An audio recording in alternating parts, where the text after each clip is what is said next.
Uh, Good afternoon, everyone. Sebastian here in Final Control. Hope you're all doing well and ready for our afternoon drive. Tara and Mark are heading to quarantine, and we are already on 3 o'clock, 3:30 here Central African time. So I'm going to cut to them very, very shortly. So please sit back, relax, and yes, I'm glad everyone in the chat room can hear me. So that means the stream is good, which is good news. And we've charged the batteries, and if hopefully yesterday afternoon we found the loose connection, means like this morning we had a good 3 hours drive, maybe this afternoon we'll be able to have another good 3 hours drive as well. So let's cross fingers and enjoy the drive, and I'll talk to you a little bit later. Bye for now.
Good afternoon everybody, and welcome to Juma Game Reserve, and a few low-lying cumulus clouds there. I wonder if they're going to bring some rain. There's one or two that's looking a little bit ominous, so I just wonder if there's going to be some more coming in from the south. We've had some very odd weather, and the light is very odd as well. When I walked out my room this afternoon, it really did have this sort of eerie glow about it. I think it was this low-lying cloud, especially up in the north there. But who knows what's going to come. We do have a berg wind, so it could actually go and bring the rain. But there's a little bit of blue this side, so maybe we should concentrate on going to the west. But yeah, it's still quite warm, so I think there is at some stage going to be a bit of rain. But before we start, I do want to show a few postcards, show and tell, because we've got 4 postcards and a package that arrived for us this afternoon. Just as Seb got back. So we have the state bird, which I never realised was the state bird of New Mexico, the roadrunner. And being from New Mexico, it can only be one person. Well, actually no, there's 2, isn't there? There's Vicky, but this one's from Jody in New Mexico. Thank you, Jody, showing us the state bird of New Mexico. I'd love to see a roadrunner actually. They're a lot smaller than what the animation portrayed them as, hey? But they still bigger. How big are they? I can't even. They're like the size of a dickhop almost. Oh really? Size of a dickhop? Okay. Size of a well. Sort of standing about this size.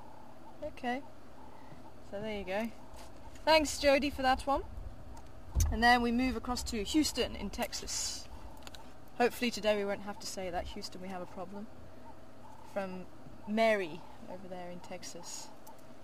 And actually she's sent 2 just to show, I think, the contrast. So that will be the city.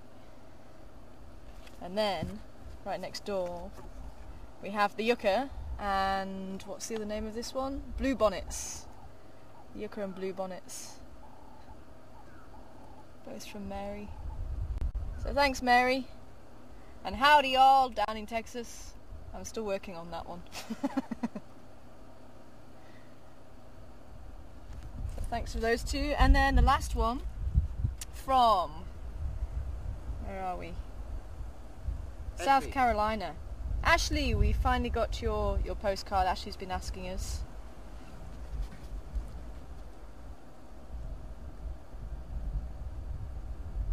And how do you say that? What? Adirondack. Say it again. Adirondack. Adirondacks. They're the most amazing mountains. There's the Appalachian Trail. There's the Adirondacks are famous for those colours in I didn't know that. all the elms so and this, the oaks and so the autumn colours. So it's a mountain range. It's from Ashley. So I learned something. So just one more time, how do you say it? Adirondacks. I don't know. I've never heard it's Adiron. It's a tongue twister. It is a tongue twister. Adirondacks. Adirondacks. Adirondacks. Adirondacks. Yeah, that works. Adirondacks. Adiron. Where's Sorry, the I'm completely butchering the place's name. I'm very sorry. But thank you very much for that, Ashley. And the last one, thank you very much to Stacey. Stacey actually sent us this beautiful letter we wanted to show because it's just written out so beautifully. And sending the whole team some snacks, which we've already tucked into. No sooner had they arrived, we all tucked into them. But also these beautiful bracelets that Stacey from Australia has actually made for us. If I can take this off, and it's a fossilized sedimentary rock, and I've never heard of it before, called mukite, and it's supposed to have healing properties and apparently an aid for communicating with the animals. It's absolutely beautiful, lots of different colours in there, so thank you very much for that, Stacey. And I did actually tell the guys, because my friend who introduced me to Tim Tams, which is one of the snacks that Stacey gave to us, she told me you bite off the two ends and then you dip it in your hot chocolate and you suck it through the Tim Tam. So I'm definitely going to have to try that with the Milo later on. So, oh yes, one more thing. So thank you very much for that, Stacey. Absolutely beautiful. And the footnotes definitely made me giggle. I'll have to show you those. But today is the second drive of the checklist challenge. Here we go. This is the little booklet. So if you would like to purchase your own little booklet, you can do for $5. Or if you would like just to have the checklist, then same place that you need to send the email to. You send it through to checklistjuma@hotmail.com. Sorry, hotmail.co.za. So .com.co.za.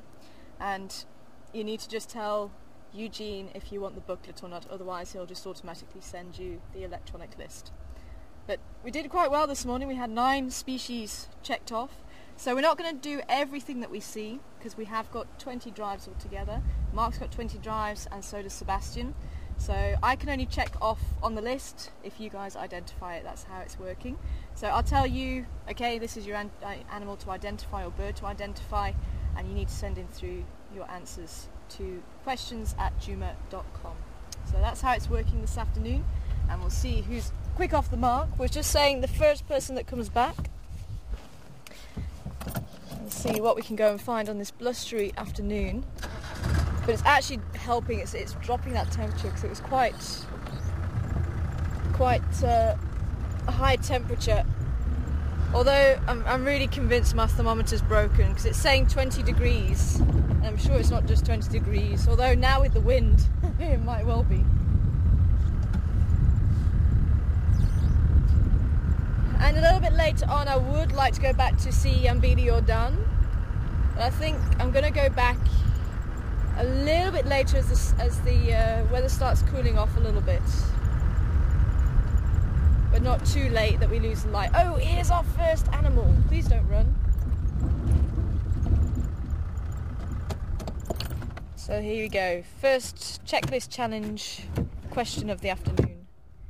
Questions@juma.com. And I think it's the same 4 we've been seeing, actually. They look like rabbit caught in headlights.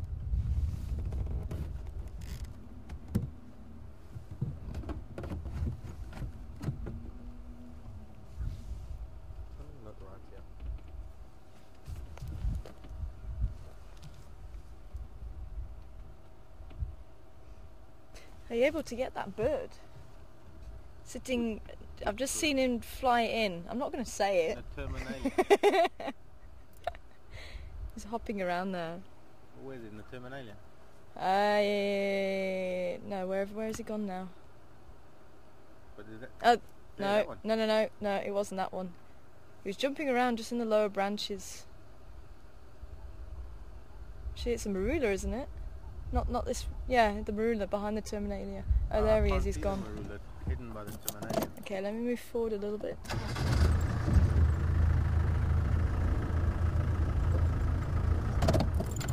Oh, yeah, still hidden. Oh well. He's still hidden. I'll see if he comes out again.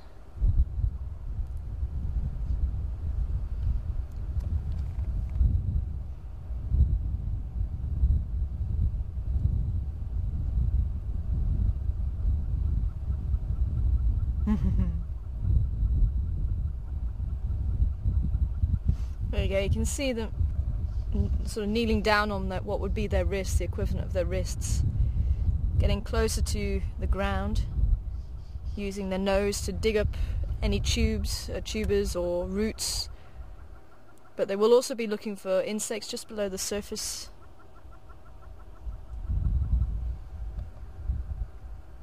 There he is, yes, yes! Come out to play, yes, that one there. I want that one. I want people to ID that one. Stay. And these animals that we want. Yes. So the animals and the bird, if he doesn't fly off. Stay. I can't see it now. He's sitting on the only branch that doesn't have leaves. The only branch that what? Doesn't have leaves. That one there.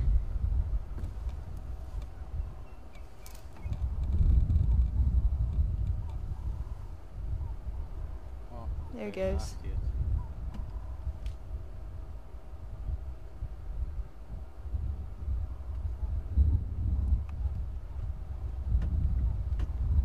Oh, sorry. It was really just hidden. I couldn't see it. There was another one, but I think he flew off. You might have heard the call. We can ID on the call. Well, if anybody wants to have a stab at it, you might have just seen it. Flying away. Flying away. Characteristic flight.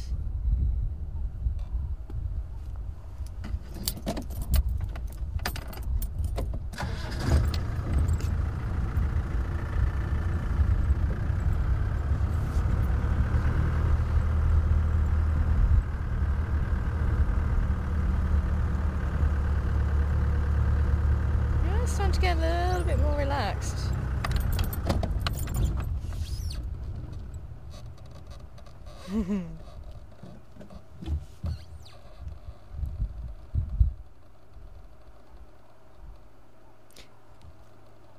And the youngsters are actually born with calluses on those wrist joints. And even when they're very young and they start to forage for food by themselves, you'll see them going down on those joints. And it's actually energy efficient to keep moving around on those joints. So you'll see them actually wandering around as those two are doing now, instead of getting up and moving on and then getting down again, because that's going to be wasting a lot more energy.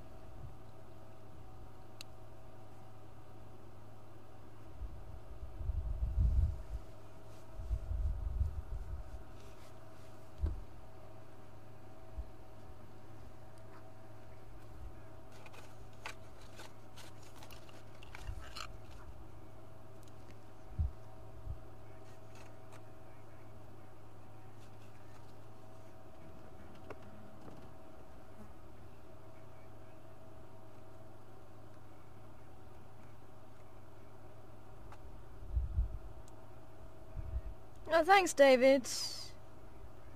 And Randy and Kay, trying to help me with the pronunciation. So it's almost like saying add your own DAX, with the emphasis, and Connie as well. Thank you. So it's a new mountain range. I've never heard of that one before. So add your own DAX, with the emphasis on Ron. Yeah, cool.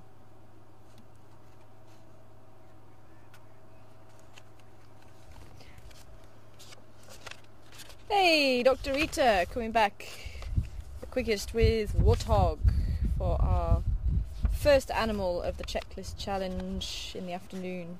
My second drive. I just need to find it on my list now. Where are we? What are you? You are a warthog. There we go. Sweet days. Fantastic.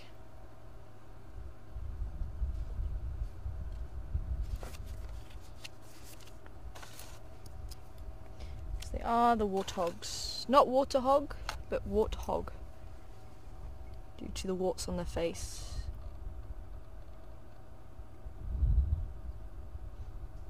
And especially this time of year, as we're going, well, usually around winter time when there's not as much food. There is starting to be a little bit more food than there was, but they will eat insects and they will eat grubs, and they'll also eat carrion. I've seen on occasion warthogs actually eating meat. They'll hunt rats and things like that. So they are like any other pig, omnivores rather than just herbivores.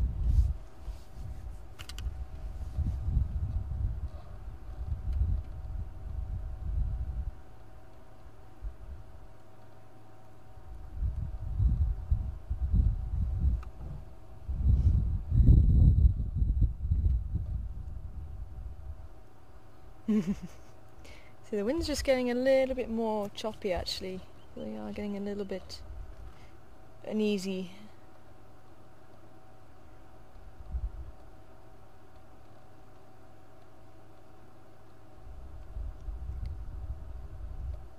Yeah, look at that. So that slightly older one, it's possibly a piglet from last year.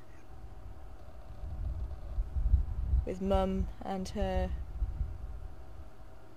other two babies. Or it could be two mothers. That one does look a little bit young, but that little one was following her. Either or. You can get a female just on her own, say with piglets and older offspring, or you can get a couple of females with each of their offspring together. Don't always need to have a male with them.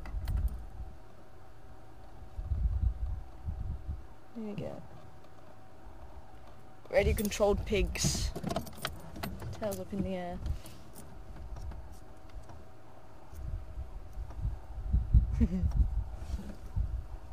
Oh look, who done it? Did you see that link to the book I sent you? Oh, actually that reminds me, yes. I think I might already have it. Oh, don't tell me I didn't put it in.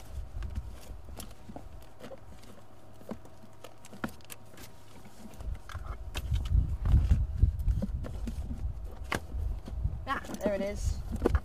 Hey, I found this on Leave. I found it on Kalahari. I was in a random bookshop. I love random bookshops because they always have random books in it. And I found this and it called to me. It's quite a good little book. It's got quite detailed information about the animal dung. And even, dung that I haven't seen in other books. And where is it? One that got me. See, it's even got reptile dung, snake dung. So if you didn't believe me that snake dung looks like hyena dung, there you go, that's python dung. It's actually quite large.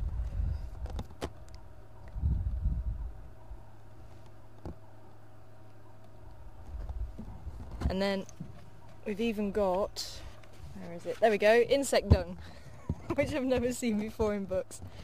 So scorpion dung here, termite, so quite an interesting one. And even leopard tortoise. I've seen toad dung before, it's quite small.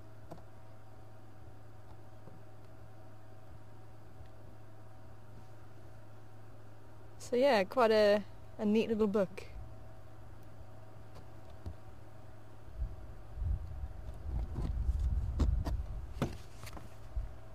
$50, a fiver. that was by Kevin Murray, Scatology.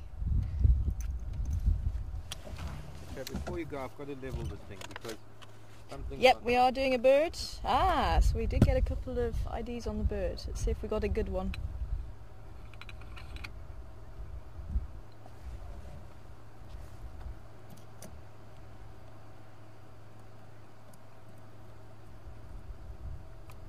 Ah, okay, so there was a four-tailed drongo in there and a red-billed wood hoopoo. Sadly, not. RC and Roy. Sadly not this time. Close. Hmm? You're still not level. I'm trying to be level here, but I've got this feeling that it's leaning over and I can't figure out why. Yeah, it definitely is leaning. I mean, I'm falling off the gunder here. yeah, the base is the same. I mean, this looks level. It does look level. You're right. And then if I make the dash level, it's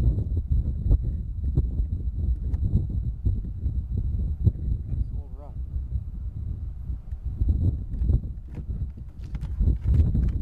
That's good enough. Yeah, that looks good. Cool. Alrighty, so unfortunately, no ID on my bird. Oh well. Can I give them clues? Sure, but it won't count for the challenge. Ah, well. Yeah, but I only got it when it was flying away, so Yeah. nobody saw the beak even. Oh well. Better luck next time. It was a grey hornbill. Grey hornbill. It was sitting there so prettily. I think there's a big storm coming. I think there is a big storm. Wow. That looks very ominous.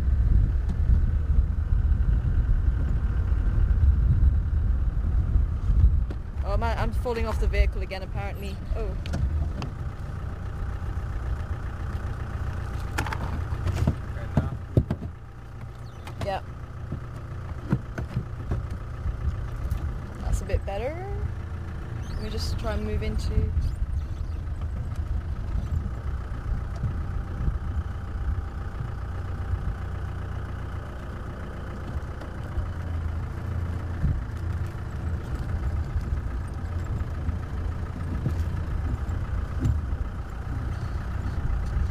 Sorry, I was talking about... I missed the first part of that. What was I talking about this morning? A bird?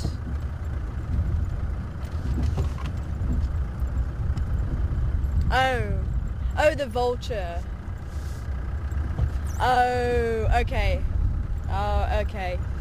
Okay, Roger, sorry, I was just, couldn't...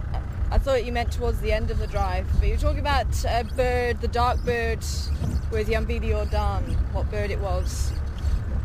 And it was a hooded vulture.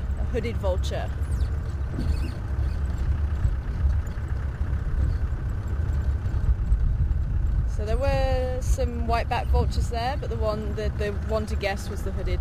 Hello, guinea fowl.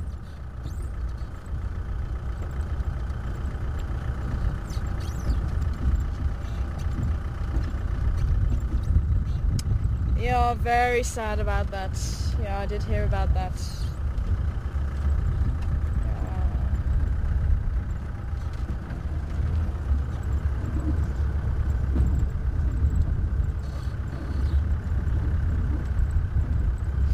Yeah, no, it's extremely sad.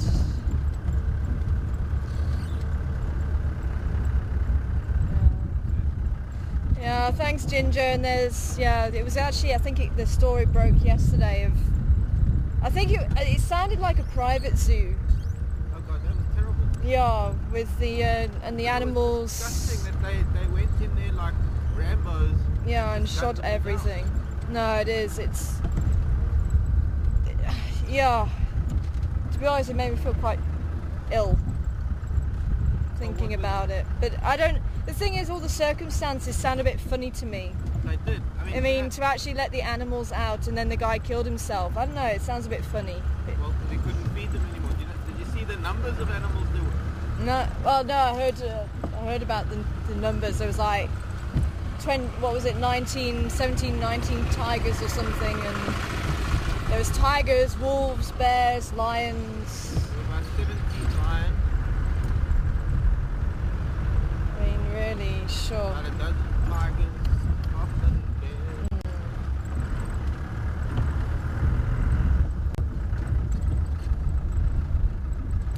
But it also, they did say that Ohio has the least laws about keeping wild pets and things, and I don't know. The other thing is that there might be an outcry for the animals, but those animals were uncontained and their behavior was altered by captivity. And if they got into a suburban area,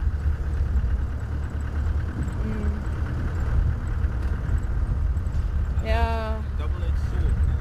it is. It's a difficult one. I mean, obviously you do have to catch the animals, because I mean most of them were carnivores. You can't let them roam around. I don't know if there was anywhere they were able to take them, but yeah, tragic. It really is tragic. And I must admit, I'm not a great lover of wild animals being kept as pets. It's not what it's about. I mean, zoos do have a role to play, and they help to raise money for wild animals. Most of the zoos actually are part of programs to help conserve animals out in the wild, and animals are actually used as ambassadors for people to see and for people to learn about those animals. So actual public zoos, they do have a role to play, but private zoos, as I say, wild animals, they really shouldn't be caged. Yeah.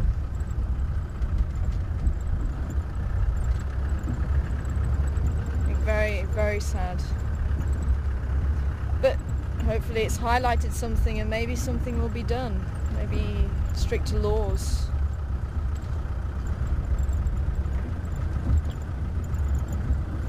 I hope.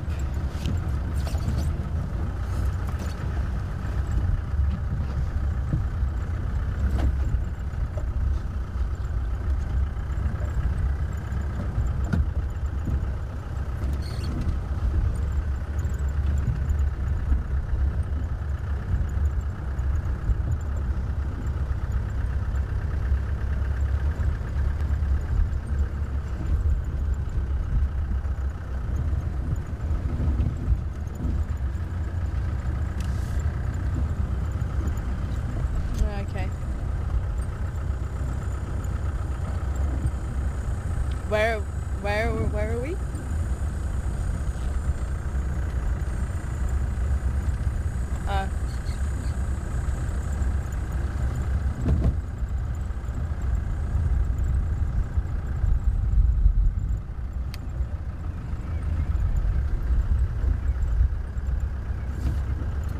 Welcome back, everybody.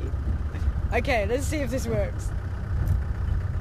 These guys, this is your second question, and we've got the male and the females. Male following female, quite interesting female. Hopefully, if I move onto the road here, as I move into the bush.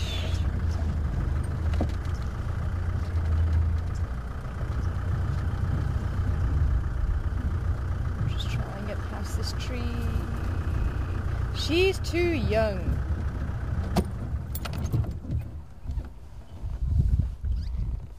It's still a little bit too far in the bush. There we go, she's coming back out into the open, I think. Oh.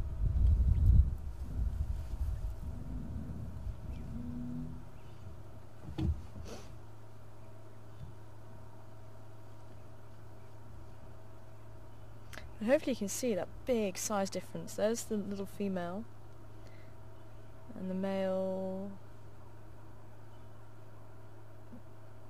just coming into view now. So questions at juma.com, what animal it is and your name. Let's see if I can get another view of them for you. But nice to see that we've got both male and female together.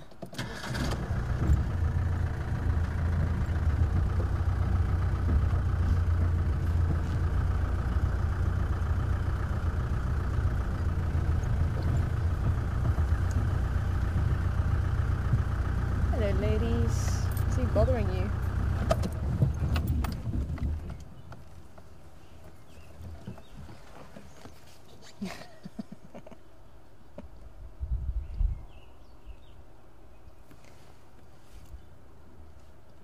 I just want to move around a little bit more. I just want to try and do it bit by bit.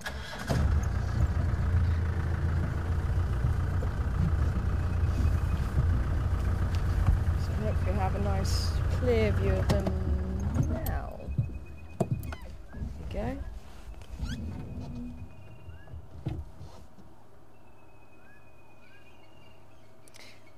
Yes, hopefully he's decided that actually that little one is not ready to mate.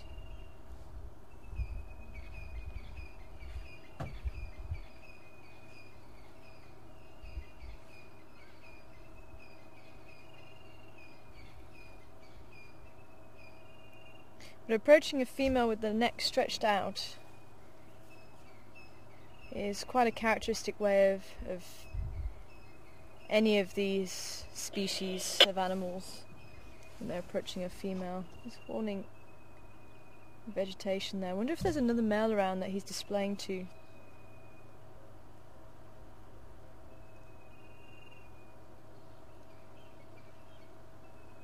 Never seen them do that before. He's actually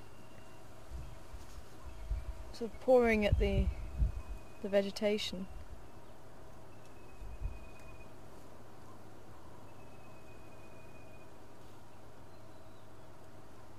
They're not a territorial antelope, so he's not marking territory. Let's say there could just be another male who's off in the bush. Maybe there is one of these females that's coming into estrus.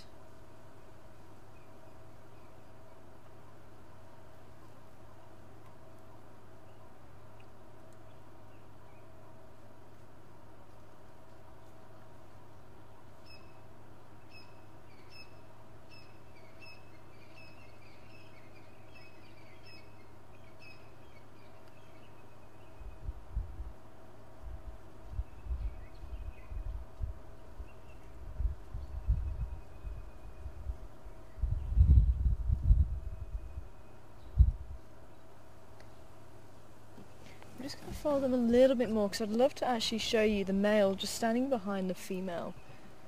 So that will really show you that the size difference.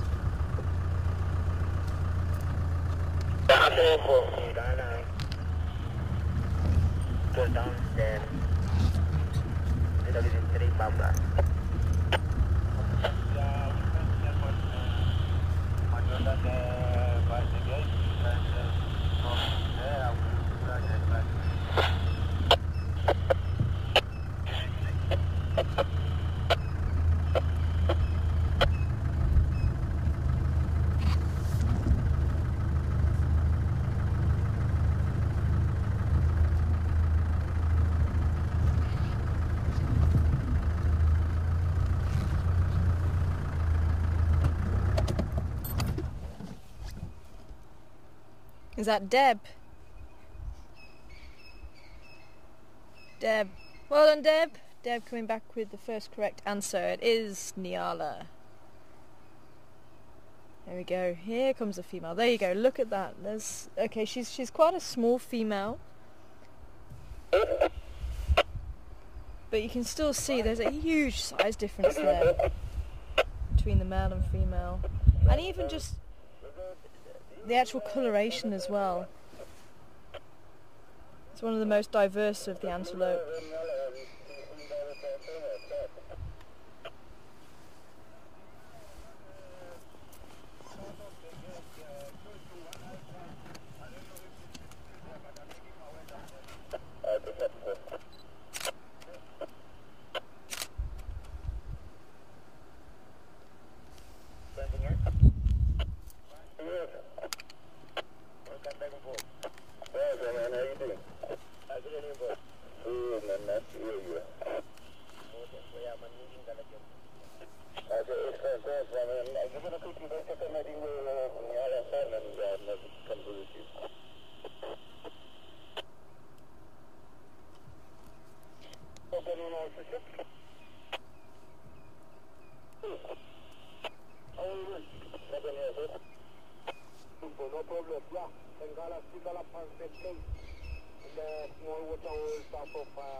approaching the female again. Male.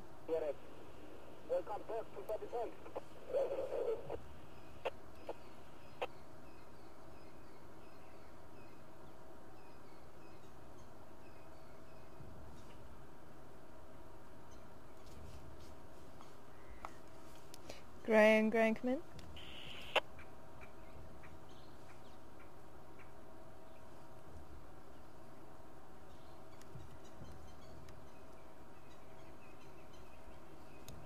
Graham, come in. Good afternoon. Just to let you know, I saw your fluffies this morning. They were heading south from the Bushbright site. Excellent. Thanks a lot. How have you been? Yeah, very well, thanks. How are you? I'm good. Very good hearing you. I'll see if I can catch up with you a bit later. Very excellent. Yeah, I'm just going to check on the email and then I'll leave everything's going on. Copy that. Yeah, please do. I was there this morning and Jordaan was around the bumper, but apparently Misha was around there last night. Excellent. Catch you later. If I said that, he would have said to me, "Who's Misha?" I want to know what this male's doing. He was... That's his way of Fleming, I guess. well, possibly displaying, but it was very sort of jerky movements with his head. I thought he was looking at something, but maybe it was actually displaying.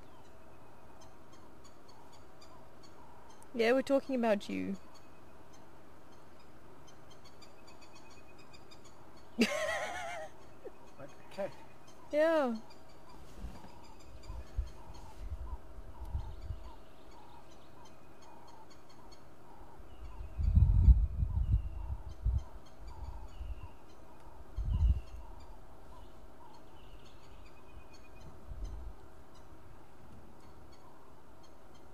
Maybe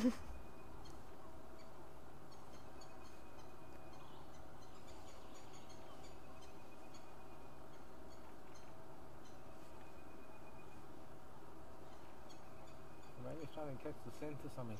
Yeah, well that was the other thing that I was thinking, you know, sort of putting his head up. But Maybe we got leopard dung on the tires.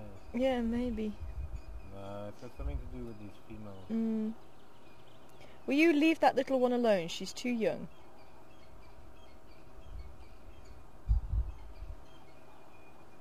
Yeah, look, he's actually raising the hair on his back. I wonder if there is another male around. Maybe another male around. And maybe that is actually that head jerking. I've never seen it before, but yeah, maybe it's for the male rather than the females. And maybe it's the scent of the male that he's catching.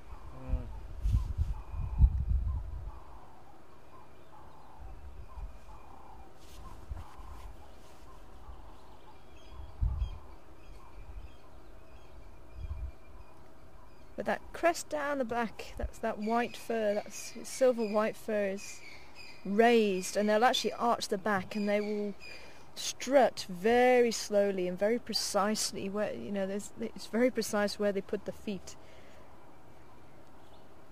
Very delicate.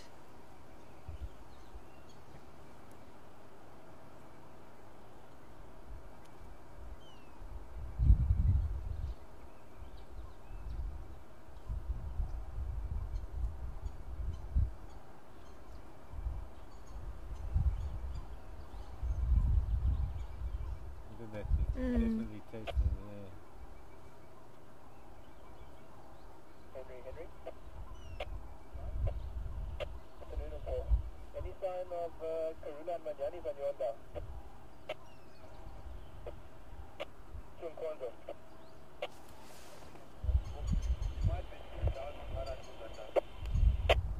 Okay, copy, thank you. I'll go have a look there. Thanks, Henry.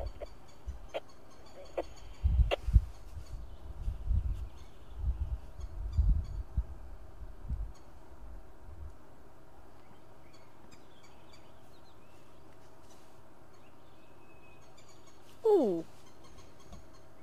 Somebody shouting in the tree. Can we get that bird up there? Straight up ahead of us. It's quite a nice view of it. On that, the vertical.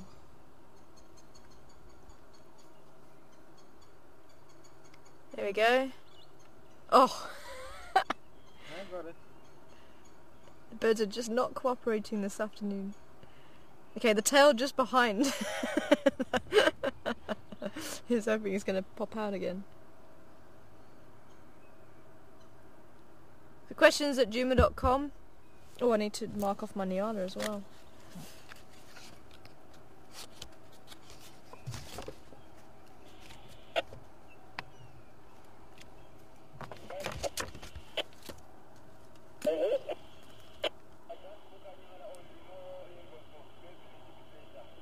Okay, no leopard around.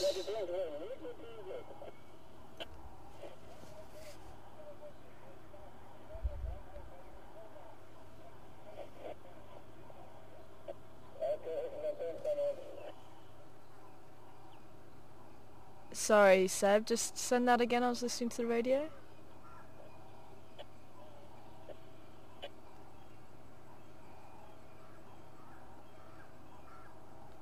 Oh, okay. Hi again, Deb. Interesting question there. When the antelope are in rutting mode to their next swell, and especially on the impala, you see the necks increase in size. You see that muscle really start to build for the rut. You see that thickening. But I say with the Nyala, it's not really a set breeding season as such. And with some of the other antelope, you don't see that. I mean, there will be a peak. And there was a peak, I think just before, I think it was March, April, could have been a little bit later actually. I'm sure there was a peak where we were seeing a lot of activity from the males. As I say, I'm quite thrown by this male. But obviously one of those females has come into Issues because he is following them very closely. It's a baby.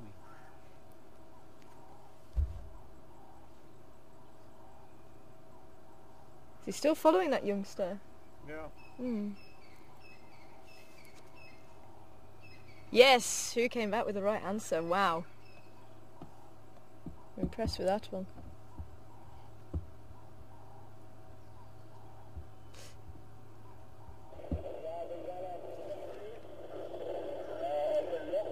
Sorry, who was that? Bobby?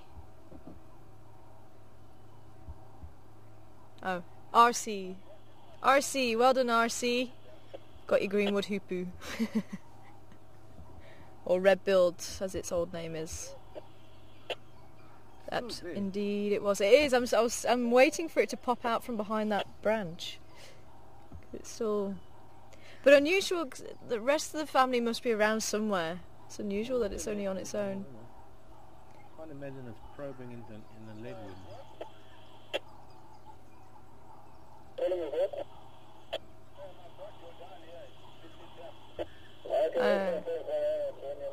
Yambili has gone to drink. He's at Sydney's Dam apparently. So I'll try going back to the kill a little bit later. I'm just about to see the tail feathers there, the Greenwood Hoopoe. So generally living in a family, and you generally do get quite a distinctive call from them. And for me, it sounds like the start of the kookaburra. When they start to just before they laugh, they make this very throaty gurgle, and they do the similar sort of thing just before they start their main chorus.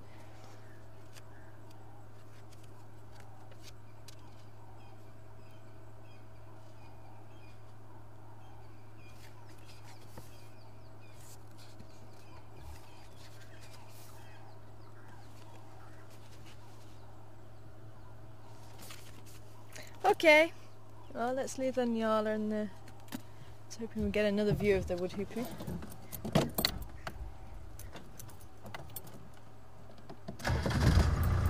Ah, another one's just flying in.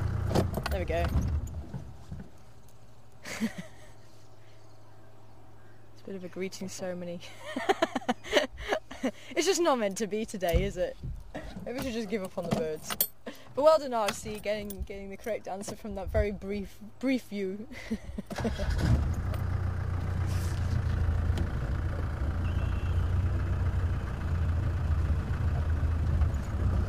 So I think the rest of the family are just further into these trees. We're just not hearing or seeing them. So it is unusual to see woodhewber by itself.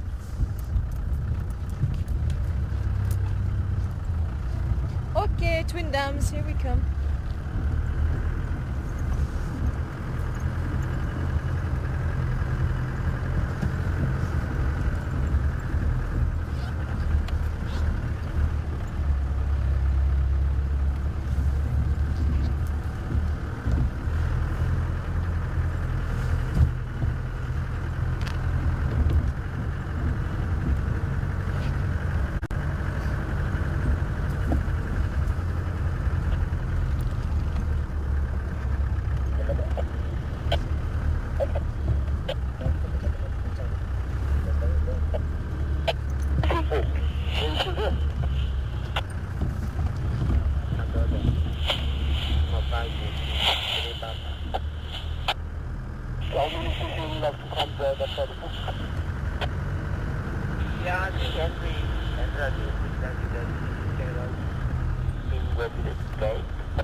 There's another male. Maybe that's who he was smelling. And with the wind being quite choppy, maybe that's what was throwing him.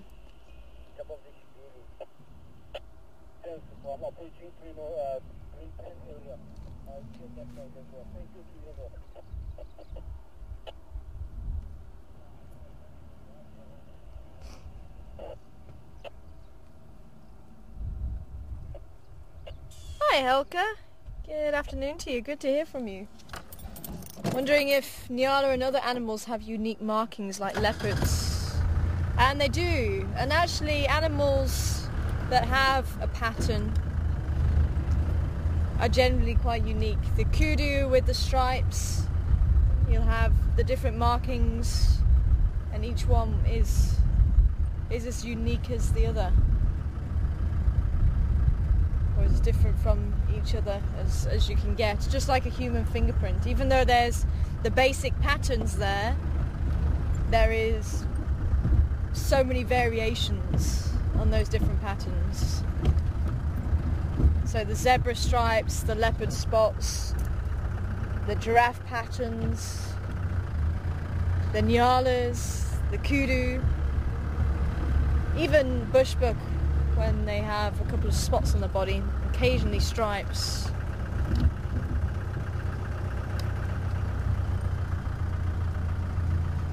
See what we got around the dam. Oh, we've got a little bird just by the water's edge. Should we go for that little bird there? Just on the water's edge, this side, little bird. Yeah.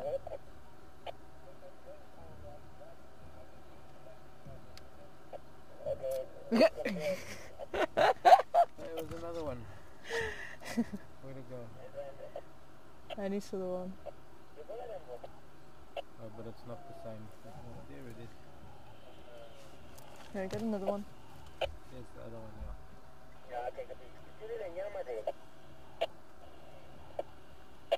I'm not seeing that one. Where is it? Oh, there it is. Gotcha.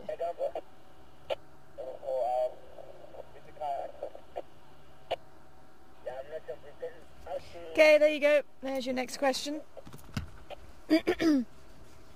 Questions at juma.com for this bird.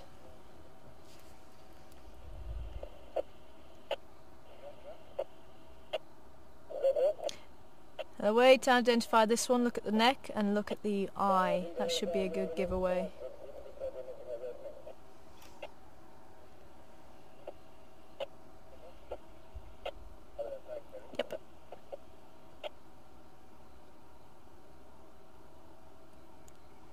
Yep. Yep.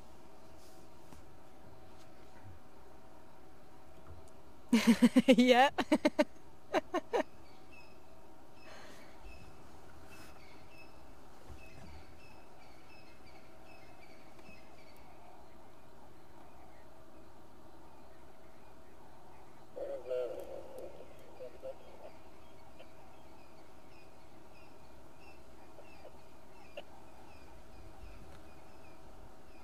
Hi, Alan. King Alan, welcome on board this afternoon.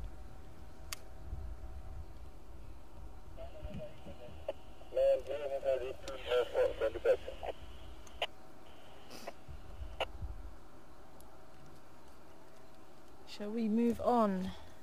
Hopefully you've seen the bird to be able to identify it. And Alan, wanting to know about the white tip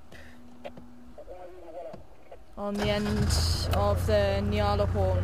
Is it ivory? I've heard it being called ivory, but ivory is dentine. But I don't know if it is actually dentine on the end. Do you know if that is actually? Because I've heard it being called ivory. Just because it is white. It's just.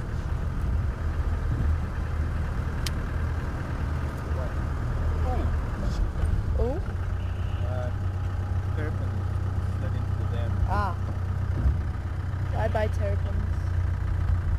I actually keep meaning to look it up myself because the horn growth actually occurs from the base. Keep digging them in the mud. Oh, so it'll be the keratin actually coming off the tip of the horn. One of these characteristics of them.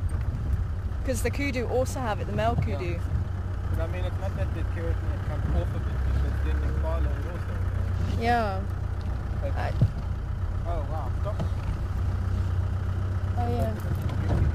Who? Oh, he snuck up behind us.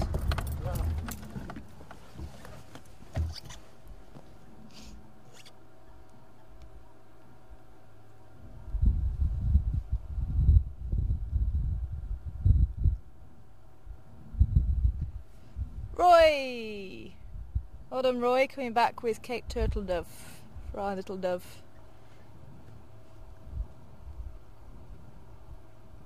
Well done, Roy. It did have a black eye and the collar around the neck. The black eye being the most important feature.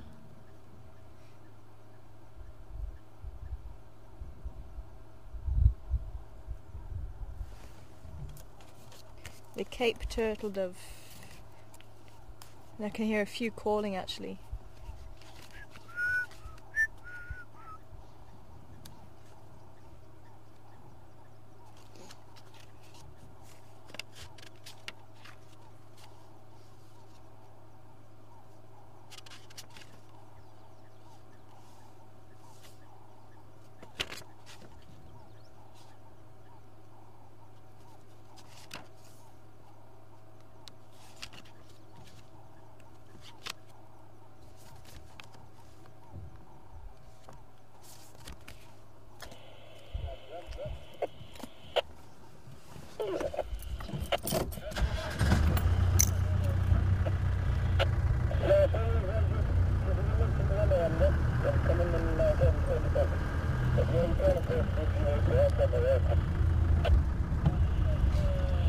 So I think I'm going to have to do a little bit more digging to find out exactly what causes the white tip, Alan, unless somebody else can find out about it for us. Huh? Back to pig.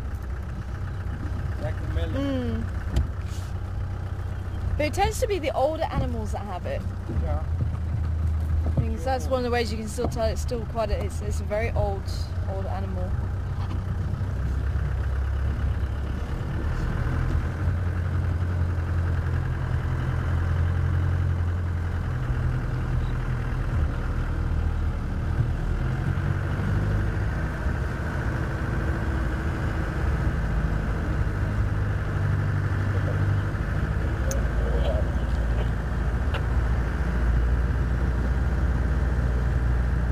Said that Karula might still be around Arathusa, so I just want to check down on Gary. just to see if there's any tracks or anything of her coming back over.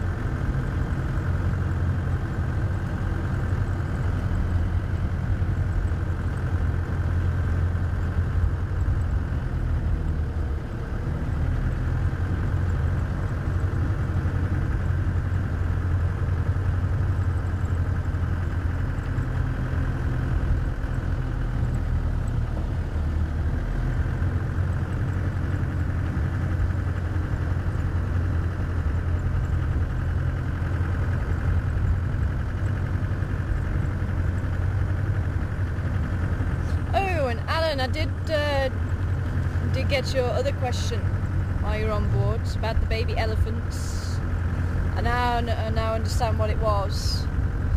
So Alan was asking about the substance on the baby elephant. Could it have been afterbirth on the baby elephant that we saw? It possibly could have been a little bit of dried afterbirth. And how do the mothers clean the babies? And as I say, it's one of those things you very rarely get a chance to see an elephant give birth. And I was doing a little bit of research because you made the point, that how do they actually clean them? Because they don't necessarily have the sort of ease to actually go to actually clean them with the tongue. But apparently they do eat the afterbirth. So all I can imagine that they do is they actually use the trunk to gather it up, just like they would with grass and leaves and things like that. But I'm still trying to just find out if there's been any footage. Maybe the mother actually bends down, but I think the trunk has a lot to do with it. Have you ever seen that? You've never seen a birth in the wild, have you?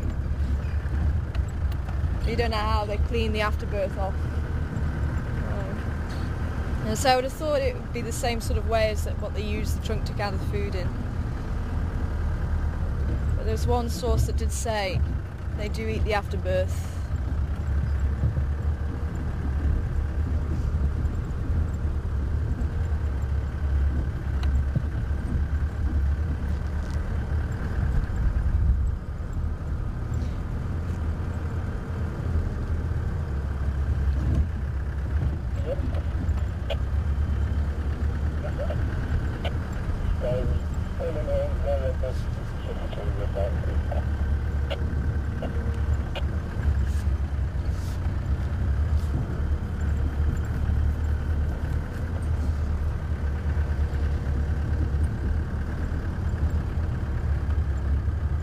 Okay, well, let's go and check out Treehouse.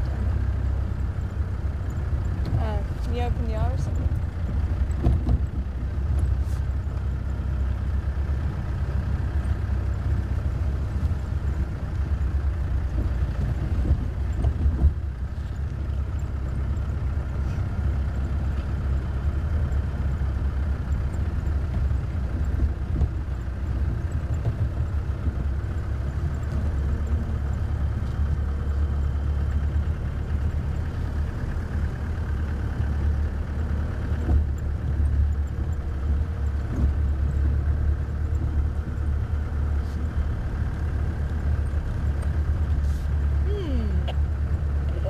Interesting question.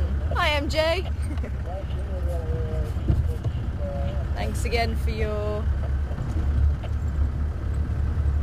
question and making my brain work.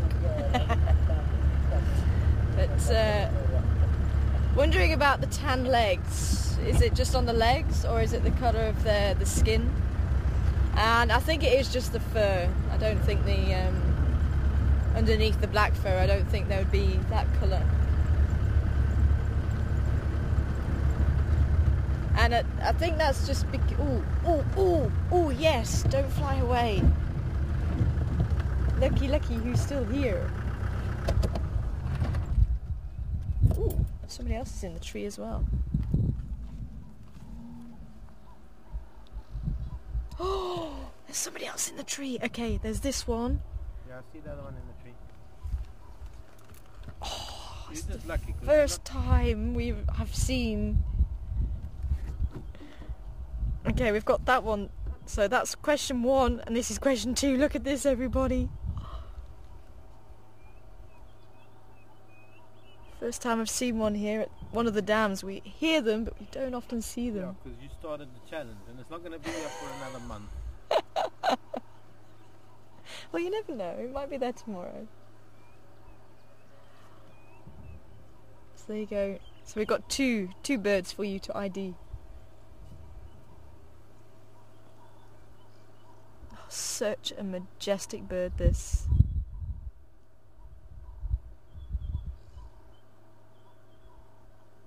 Mike, we can try and go. Yeah, it's kind of silhouetted. No, we've got the colours.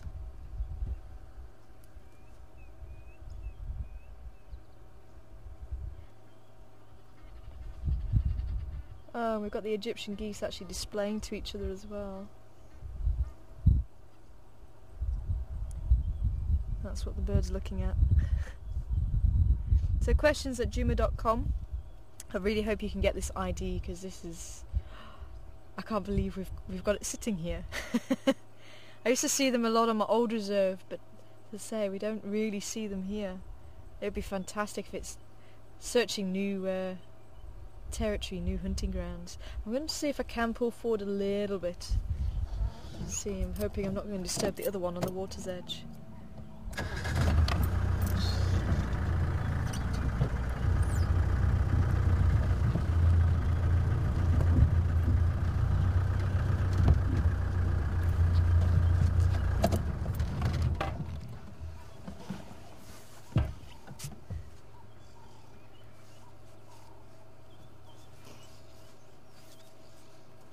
And also, this is one that we don't get very often. It was here a few days ago.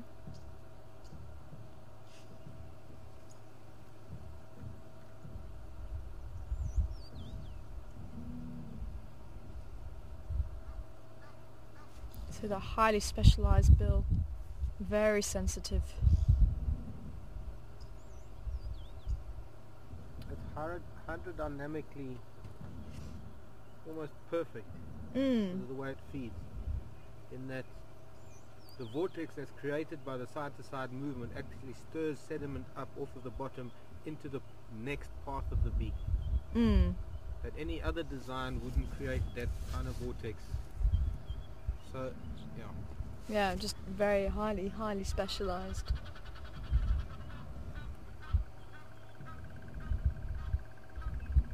So the Egyptian geese you can actually hear. Oh, there it goes. Oh, and there's the woolly-necked storks from this morning.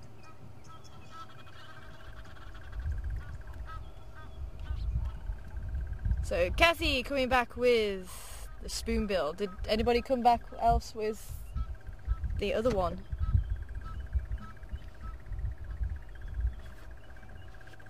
So Kathy and Minerva getting the spoonbill right.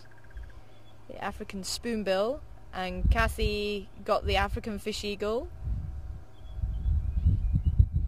and Heather as well for the African fish eagle. Because these are the ones that you don't really see very often. RC and Roy getting both birds right. Well done, everybody. So the ones that we don't see too often, we'll take a few other people, and Deb as well. Which one did Deb get right? Spoonbill, the African spoonbill. Fantastic. And as I say, that African fish eagle. Wow. I'm just going to pull forward a little bit more. So there is the woolly-necked stork actually that just flew in from this morning.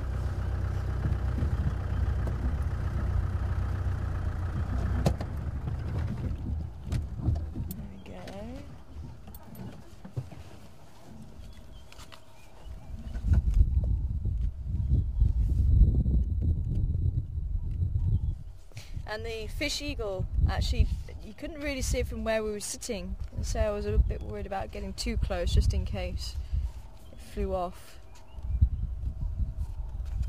There you go, you can see how it's using its bill now, just slightly open, as Mark says, stirring the sediment up. And it's so sensitive, it'll be able to feel if there's any crustaceans there, or any aquatic creatures that it can just grab once that sediment's been moved.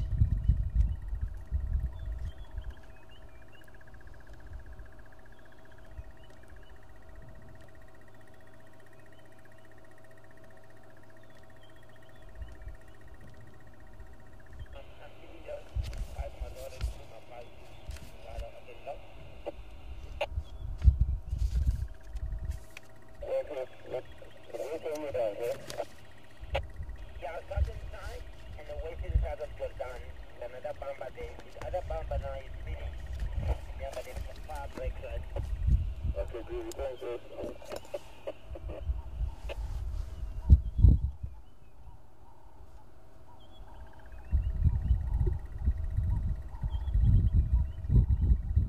But yes, as I say, the fish eagle doesn't have feathers down its legs. It's one of the true eagles that doesn't actually have that. And the thought is that because they go fishing, they don't want to be weighted down by the feathers around their legs, getting waterlogged.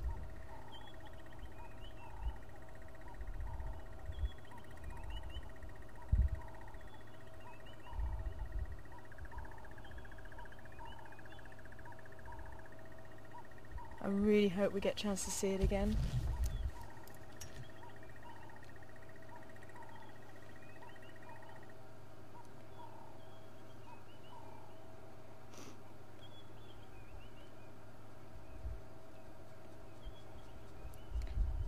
Okay, a few people saying about focus this afternoon, but I think they might have had to have dropped the quality of the stream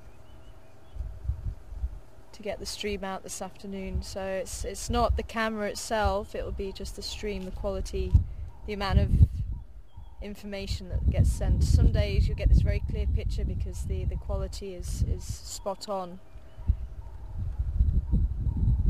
And I think today there's a bit of a streaming issue. Ah, awesome. Thanks, Kathy.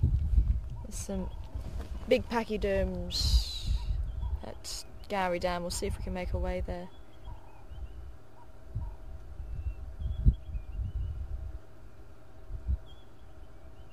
There you go. You see that movement side to side.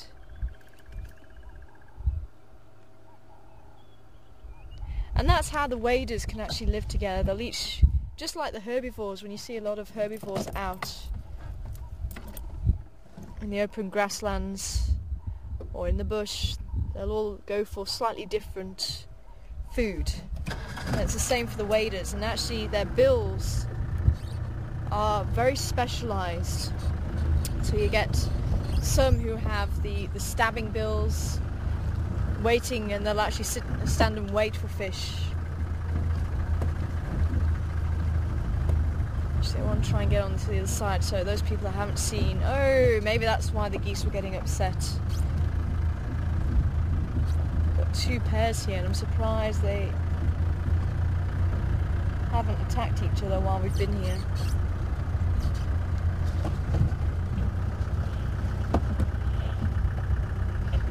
As I say, then you get some that are filter feeders, like the flamingos. They go for tiny crustaceans. Then you have ones that go for amphibians and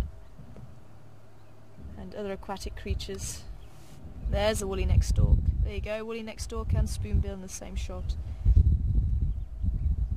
And look at the difference where there's a woolly neck stork sort of stabbing, whereas the spoonbill's moving from side to side.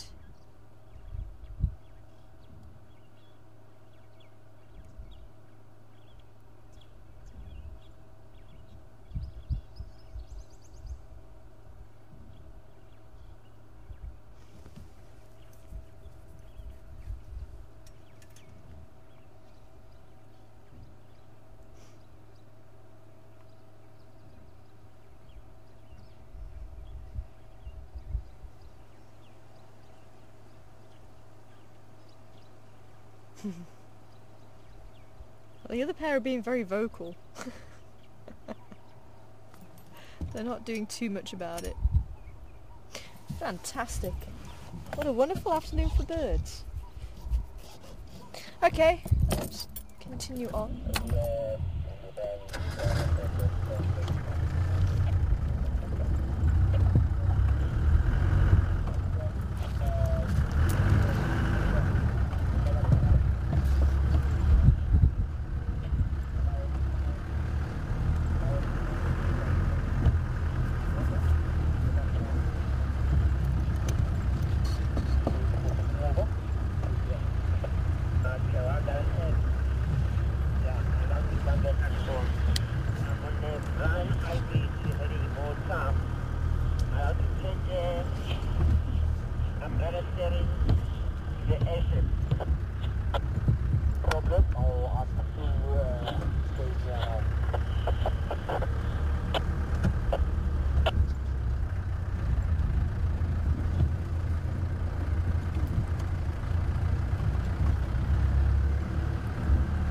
Hi dear, good afternoon to you, welcome on board, good to hear from you.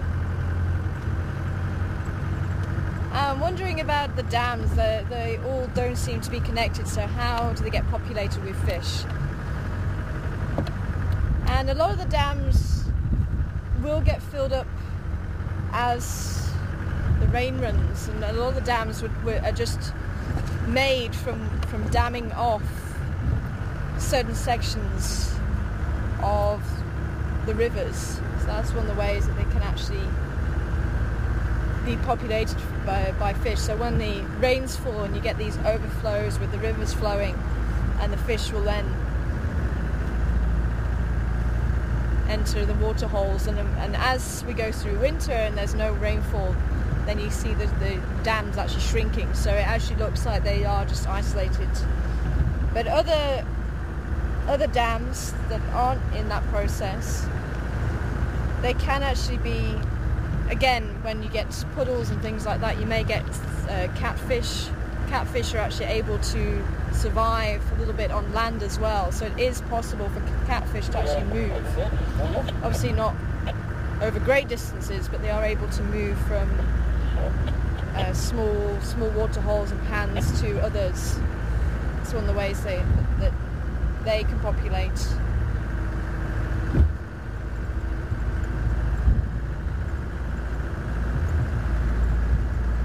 So there's a couple of ways that they can actually do it. And it's amazing how nature finds a way. It really is amazing.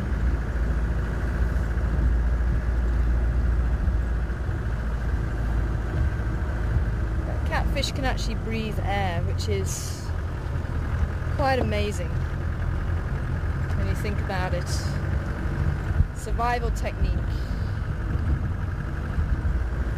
for harsh times.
Graham, come in.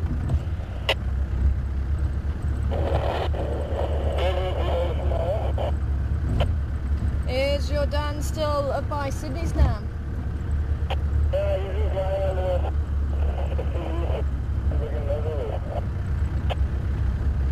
Sorry, you broke up again?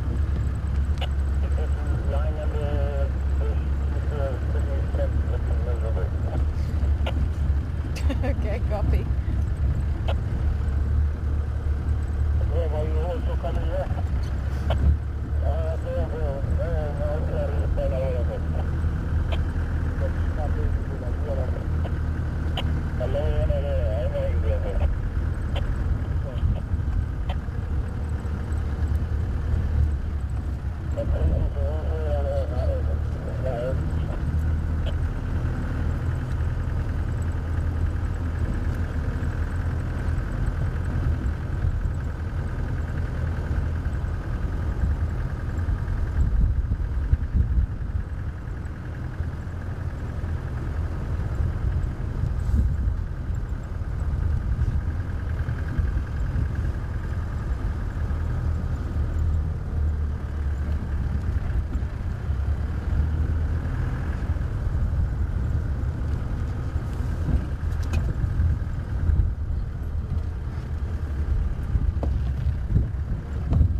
I just want to do this bottom end of Zoe's Road just to see if there is any sign of Karula.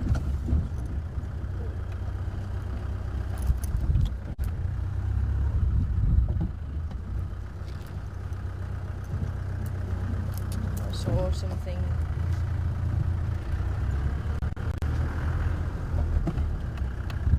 But I'm seeing something.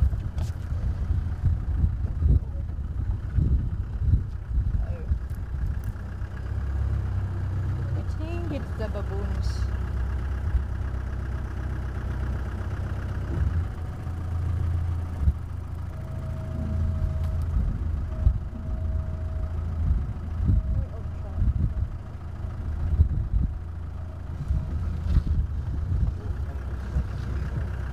Yeah. Oh, squirrel. Could be the squirrel. Saw another one there.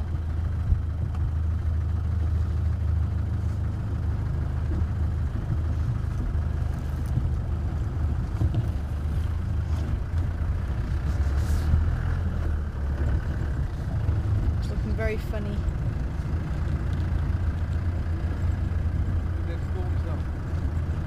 Oh wow. Wow. If we don't get a big thunderstorm from this, that'd be very... Huh? No, but if there's not a big thunderstorm from that, I'll be very disappointed. Yeah.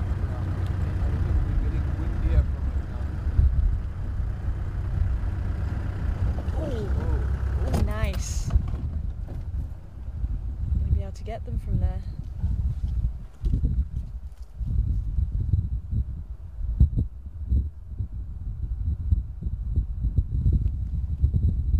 There we go. Here's another bird for you to ID. There's a few of them.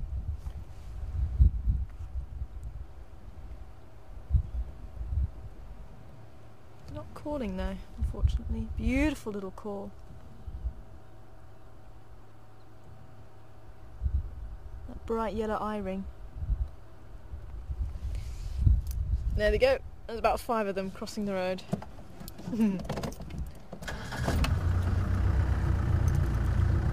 Oh no!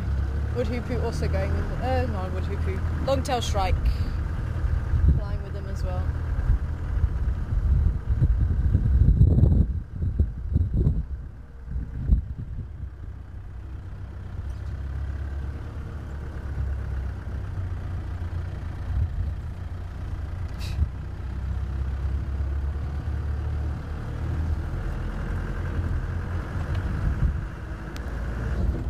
Okay, we're going to head through to Gowrie Dam.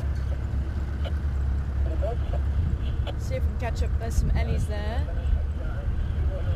And then head down towards where Yambidi Jordaan was.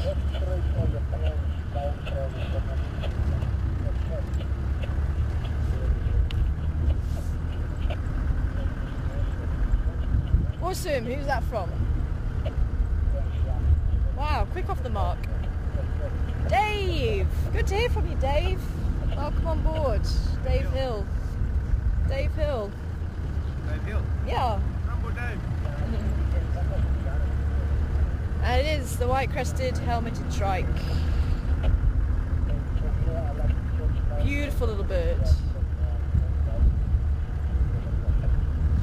An even more beautiful call. Quite often they'll use the golden orb web, that beautiful golden strand of the golden orbs, for their nest and other spider webs, but certainly the golden orb is one of their favourite bits of material for their nest.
Out there this afternoon.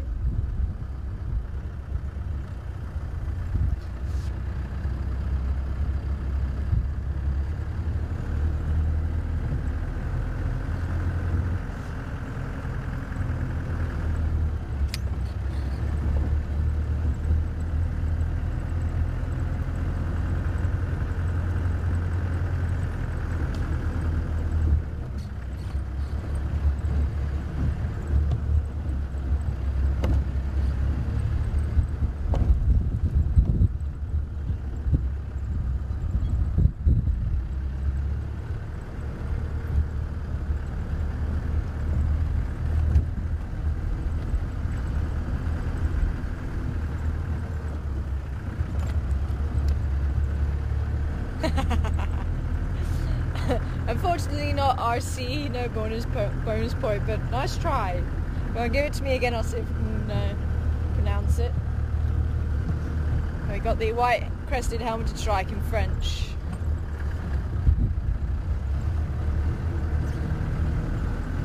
Actually, that's going to definitely be one to test Sebastian on when he does his checklist challenge. How do you say it again, Seb?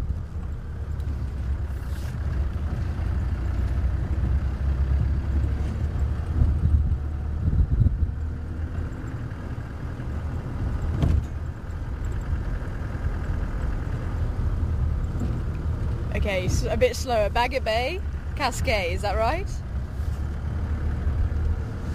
Bagot Day. Cascade. Bagot Day, Cascade. Okay, so Cascade's helmeted. Awesome.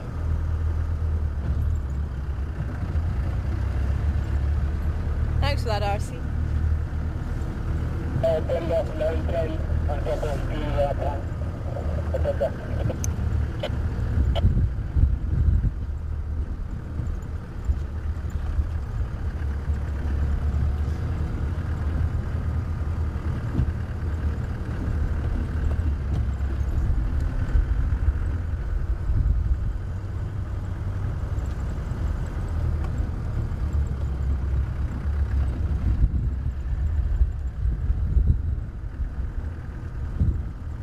I still need to put my pictures up of the thunderstorm that we saw a couple of nights ago.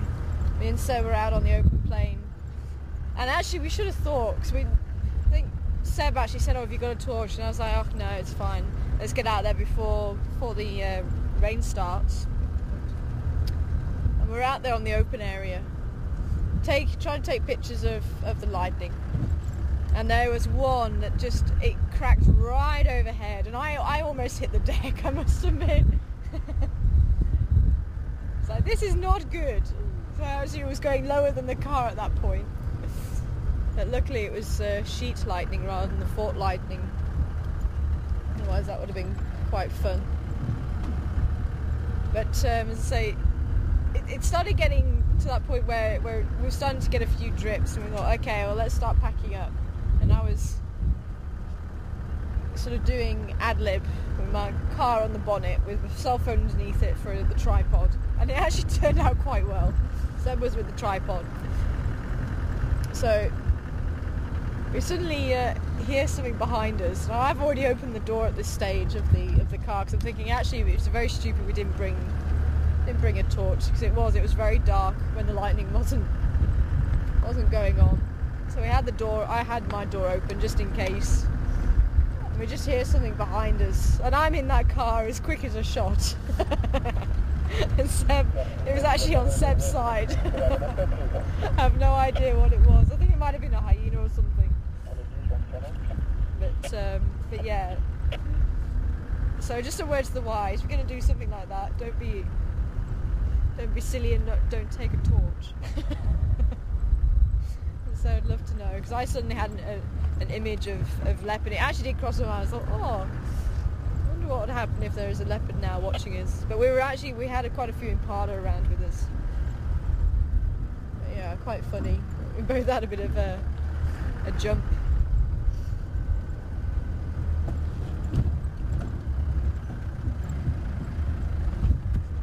Just pop across quickly, see if those ellies are still there, and then we'll head that way. No tracks of Karula, unfortunately. Maybe we should pop back over soon.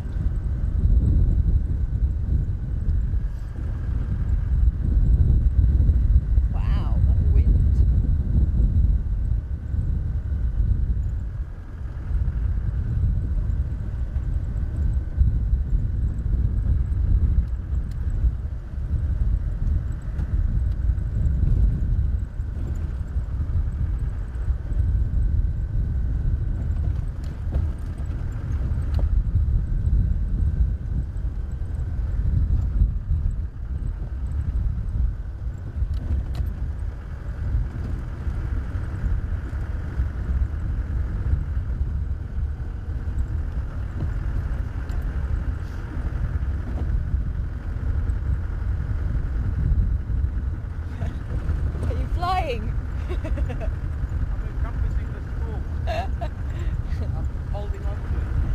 Titanic moment at the back here. just watch for the shadow as we go into the sun.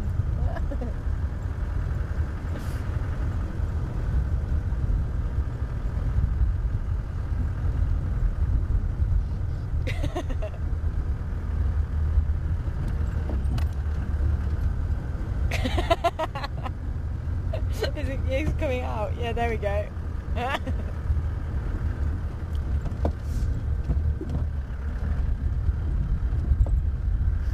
Sorry, Seb.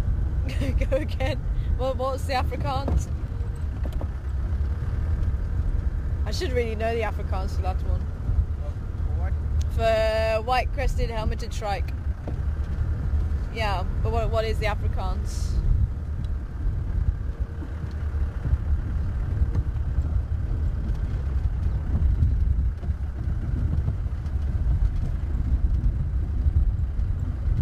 Wittenklatsman. Is that right? What? Wittenklatsman. Laxman, yes, it's a shrike. What's the first part? Oh, Laxman. Wittenlaxman. But that would be white shrike, wouldn't it? Withut. I don't know. I don't know. I'm not really copying Seb too well. Hold on a minute. Yeah, I was going to say, I've got the Sassel. Sassel will help me out here. Where did the Ellies go? I took too long getting here. Ellie. See, this is why I don't speak Afrikaans. I butcher the language. I actually butcher any language, including my own.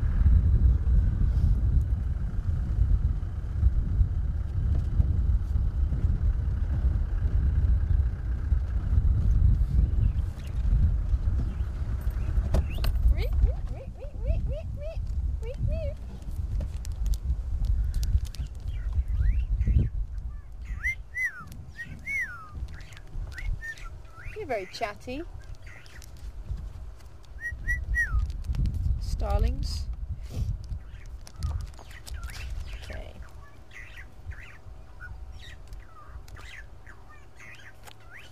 Yes.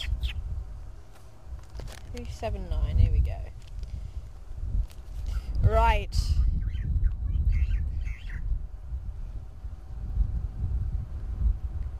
Yeah, Vit Helmetsman. With helmet? Helmetsman. Vit Helmetsman. With helmet. Yeah, No, helmet is helmet. yeah.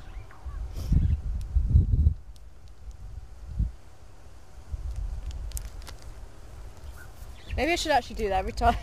Every time we get one right, maybe I should actually do the Afrikaans. And then the German. I don't have the German in my book. Whoa! Getting blown away here. The shrike is a burger.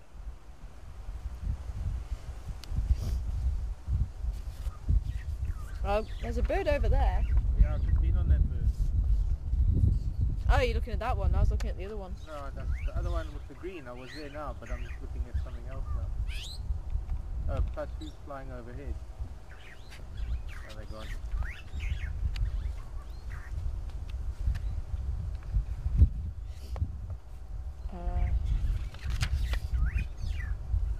That way. Okay, cool. So we need to go that way. Cool. Thanks, Catherine. Catherine the Zoomie giving us an update on that. What am I looking for? I'm looking for... Actually, I should have got the number. I think the numbers that are actually in here correspond to the Sasol number, which corresponds to the actual bird number itself. There we go. It's a monster storm. It is, hey? Look at that. Wow. Ooh, very interesting cuckoo. Oh, whoops. Where did it It go? may throw. No, I just heard it. Sure, you have a lot to talk about, hey? You're as bad as me. Put the both of us together, we'll get a word in edgeways.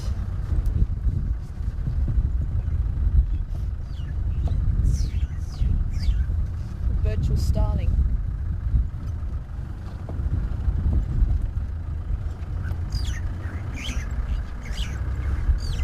Okay, will do.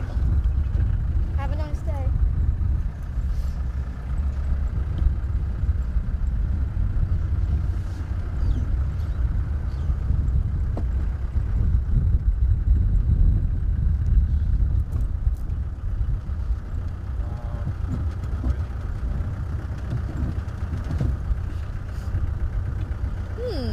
Actually, you know what, Jennifer? We also noticed that the other night.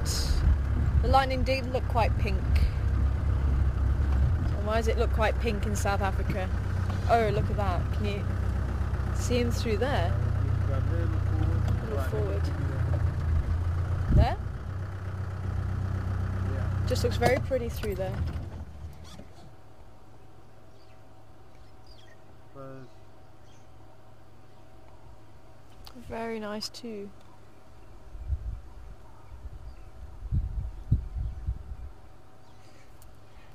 I think possibly just the chemicals, maybe something to do with the chemicals in the air being slightly different. Or maybe the fraction of light. that was the word I was trying to find, the fraction of light as well. I'll have to do a bit of digging. But it was very pink the other night, very, very pink. Now, my friend told me when I was in the Waterberg, when the cloud has this pink tint to it, it brings hail. And sure enough, every time we had a pink cloud, it brought hail. So maybe it was something to do with the way the light was refracted through the cloud. Just a different composition, and that would be sort of thunderstorms along with the hail. Very odd. So there you go. There's a bird for you to ID. That's actually... Huh? Sorry? That's blown away. Oh.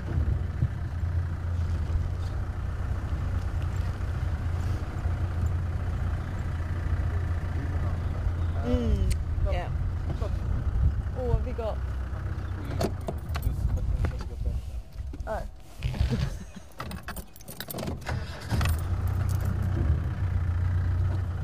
Say when? More? Where's he gone?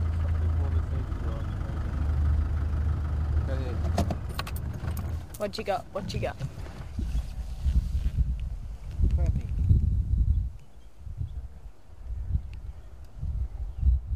That's for Tammy. But I don't know. Oh, there. Ah. When it comes to these, they're going to be hard to get species ID. Maybe. Well,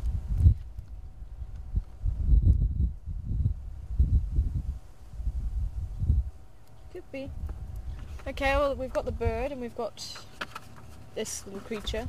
Or don't have to But for have it. Tammy. Just see what it says in... Tammy the terrapin. You just said it. Huh? You just said it. Who came back? Nobody heard me. Who came back with that? Vicky! Thanks, Vicky! Coming back with grey heron. It was a juvenile grey heron. Well done.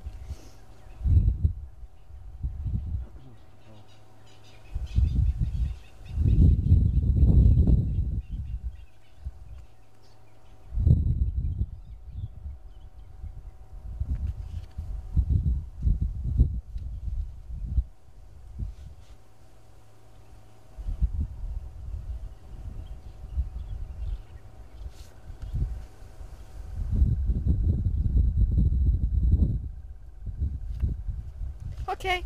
Right. Cool. Oh. Oh, nice.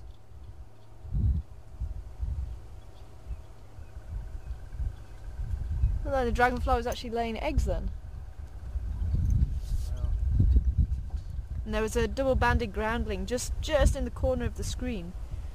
The one that was hovering over. There was one that was... There we go. Two of them. Banded groundling.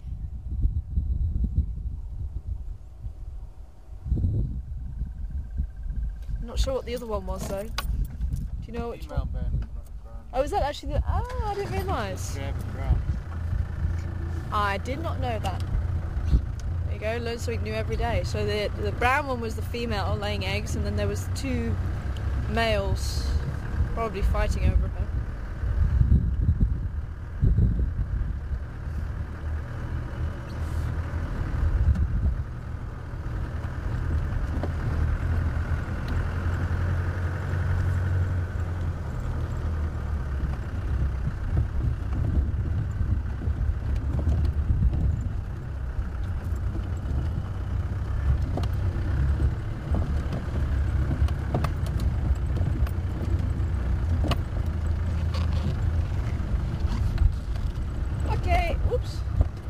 Take Mvubu Road up and we'll take Bubbles Hook Cud line across. Huh?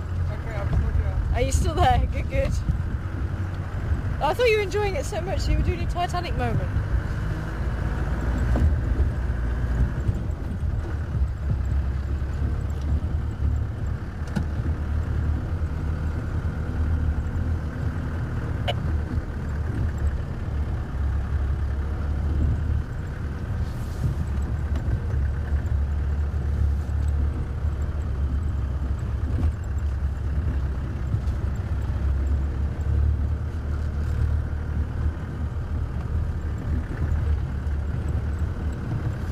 As I was talking about bills earlier, and the stabbing bills, the herons are one of those with the stabbing bills, and you do get, generally the herons will wait in the shallows and wait patiently for a fish to come within striking distance. You will get some pulling different tricks, like the black heron, and they actually fold the wings over themselves, so it's like an umbrella, and it casts a shadow, so they can actually see quite clearly through the water, and it can actually encourage fish, so they think it's some shelter for them to hide in. That's the black heron. You also get the little egret with dark legs and yellow toes, and they'll stand with the toes in the water and they'll wiggle the toes, and it looks like worms, and the fish are attracted to the worms, and lo and behold, they get eaten.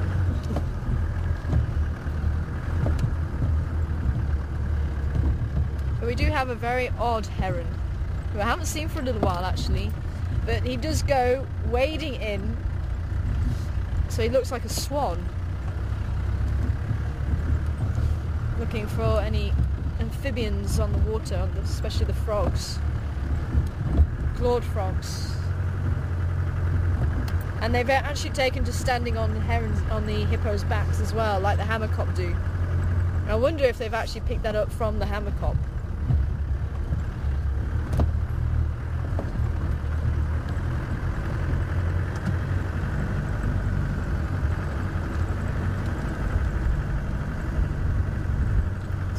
Look down here.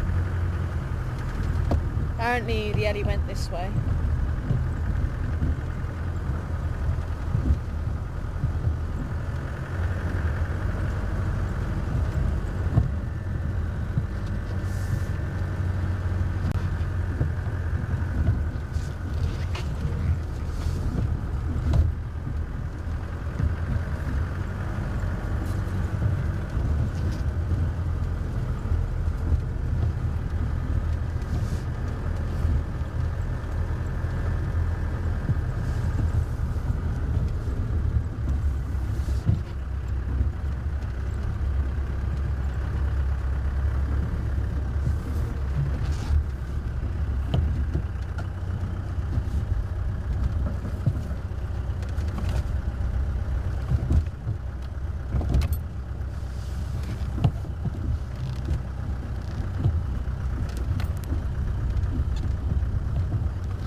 RC came back with Cape Terrapin.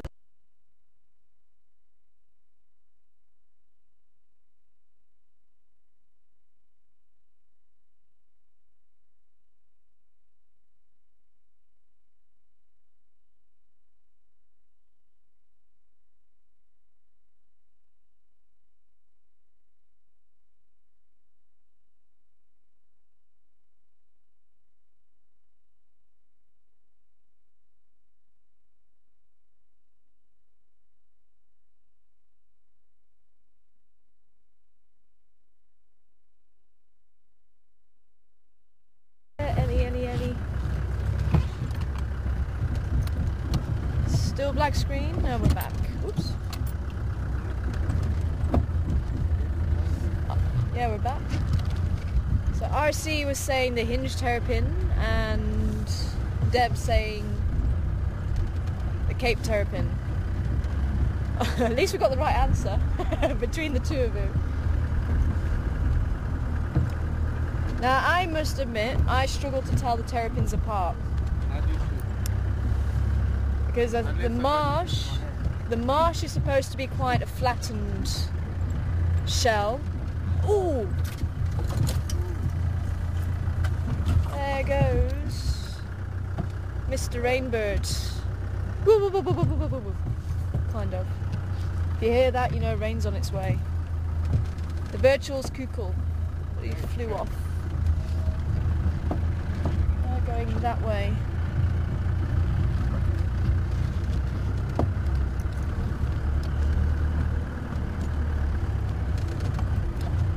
So if anybody got a good screenshot, I'll definitely see if there's, because as I say, I do struggle, and I've been trying to find a nice way of actually trying to tell the difference between the two. I think that was a marsh, which I think is another name for the cape, or the helmeted.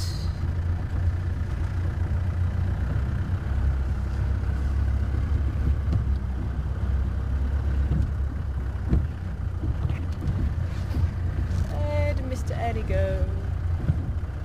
Apparently we're over here somewhere. We've only got tracks going this way.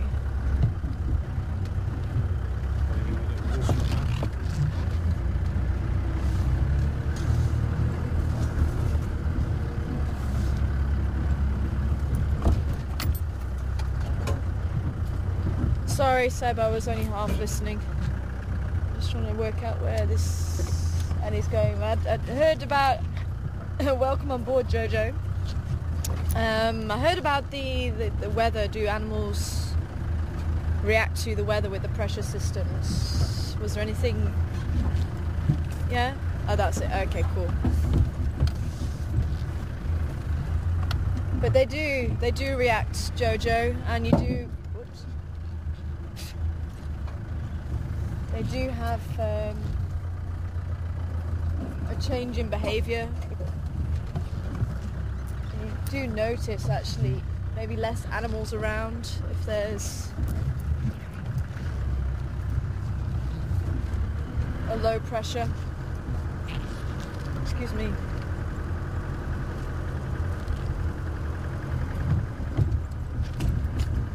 When there's a storm on its way. I don't know, animals definitely have that ability to detect changes, and even subtle changes. I mean, even with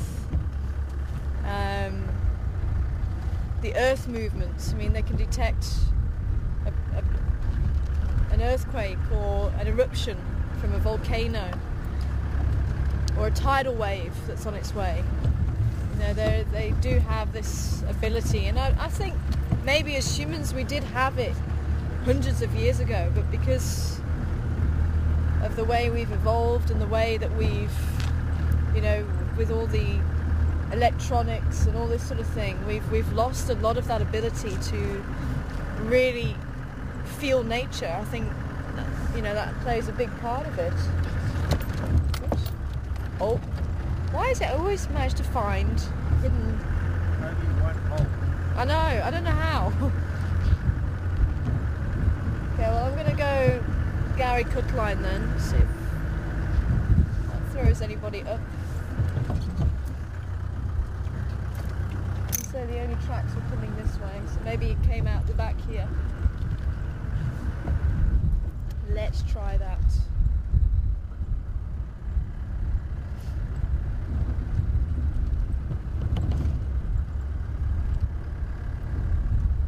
So we've got that wind coming in. It's actually very pleasant. I'm quite liking the wind. Quite a nice temperature this afternoon.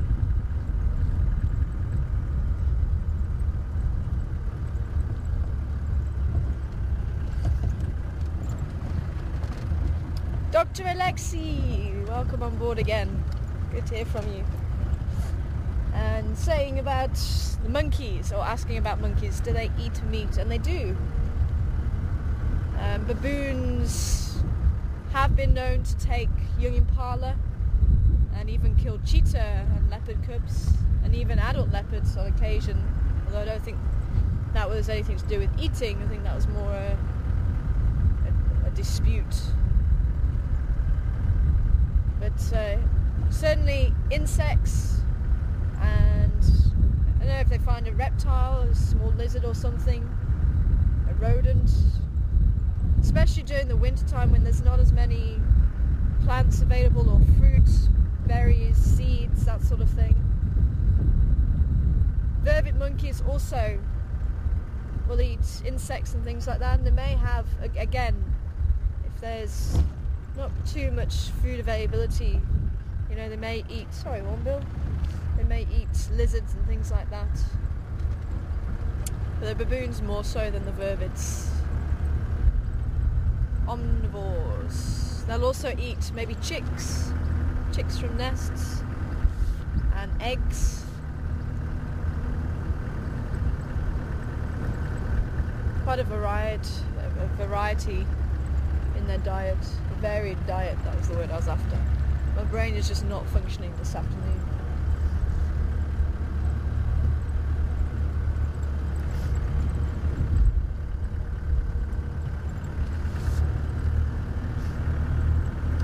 But actually, just going back to the storms, I know sometimes you get a storm building and you don't see any animals reacting.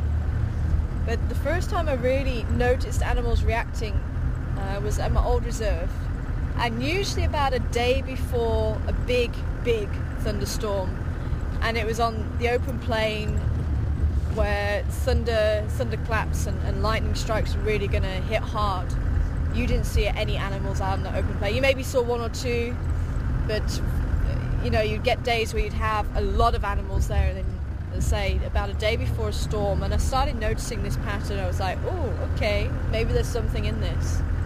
And as I say, about 3 or 4 times I noticed it, and sure enough, about a day later there came this huge storm, lots of lightning, although of course sometimes there was the odd false alarm, but maybe that was something else, and something that was still going on, but it just didn't really register. But they do tend to take cover. Although I have also seen times where there's been a storm and animals haven't taken cover. You know, it's almost as if they're just enjoying the fact that there's rain on their backs. Lions also, you know, they're not a big lover of water. You won't really find lions willing to go into water. But they're quite happy to sit out in the pouring rain. And just when you think that, you know, they can't get any wetter, and you think, okay, they're going to go find some shelter now underneath the bush, they'll sit it out. You know, there'll be a big thunderstorm rolling in. I've sat with lions like that before a couple of times. Big thunderstorm rolling in, lots of lightning, and they won't move. They will not move. They're quite happy sitting out there.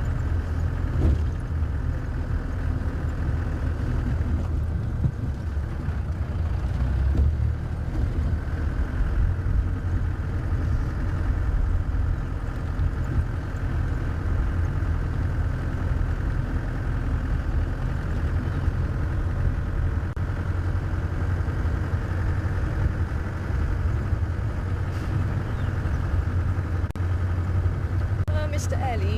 Ellie's gone. Maybe in this block here somewhere. Or in the drainage line at the back of the lodge. Or we just didn't see the tracks. One of the two.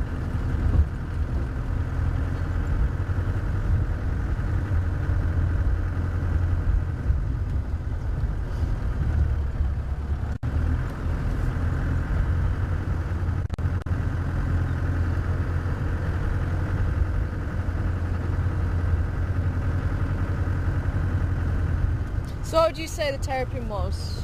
Do you go for... I was really thinking that its whole head was out, but its eye and its face was looking over our view. Yeah. Could have been... So I think the serrated is supposed to be quite... The shell is supposed to be a little bit more domed. Okay. And the shoots are supposed to be a lot more oblong. I think. I could have it the wrong way around. Pinch terrapin shell that I've got are flatter than the... Oh, are they? Are they flat? Oh, okay, maybe I've got it the wrong way around then. Maybe it's the hinge that is supposed to be flatter. As I say, I've never been able to tell. That's probably the first I've really seen the terrapin up close and personal like that.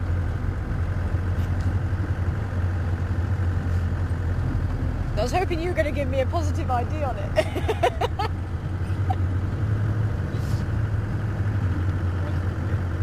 Yeah, I'll have to check in my book. That's also very true. I shall have to check for my IDs.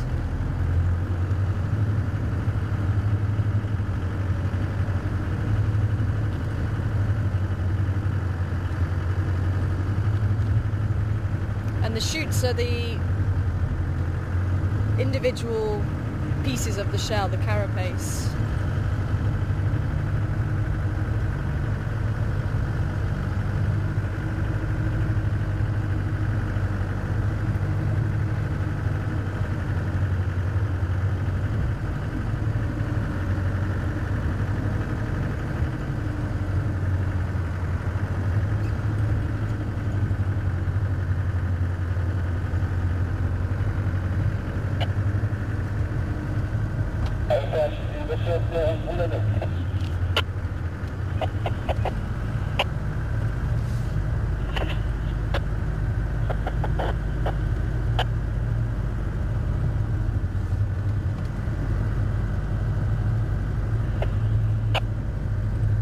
I'm approaching Jordaan to Bugadat Galam. Yeah, it's not like those can. Yeah, you like a good one, see, because can like umbrella. Maldi is number one, no. And the boundary. Cheetahs went even further north from this morning. Yeah, It's a we're shame. putting in corner that side.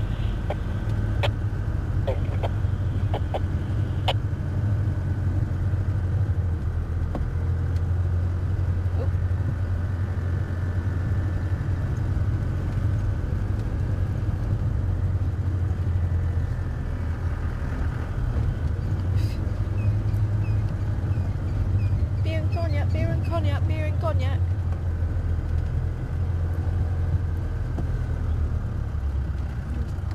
They went that way. Possibly another Ellie actually.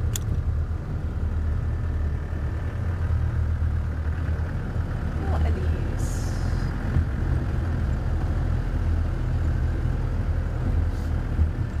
Crested Franklin. Ooh! I see some... Actually, I'll leave this one.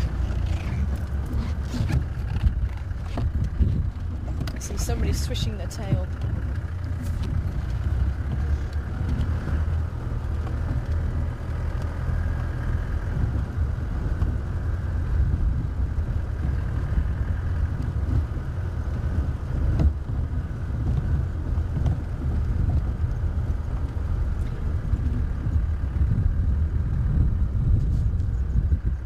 I'll leave this one for another day actually. The zebra.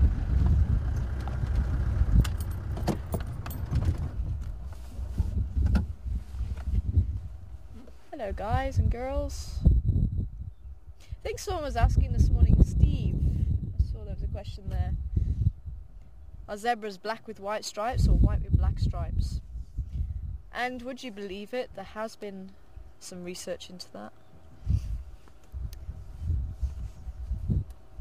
And the research suggests they are actually black with white stripes. Apparently when they're developing as an embryo, the black is there first and the white develops afterwards.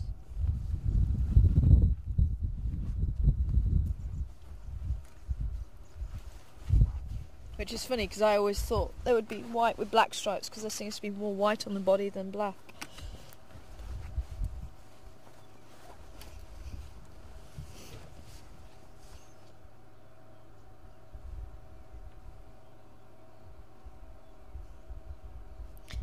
And we're talking about animals being unique, and this is one of them. Every zebra has a different stripe pattern.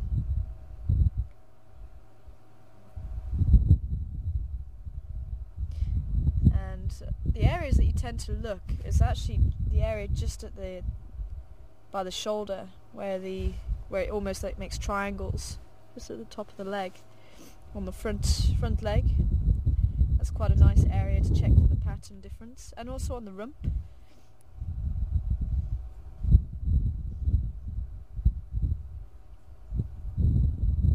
You see there, the stripe patterns there are quite different, and even just at the base of the tail.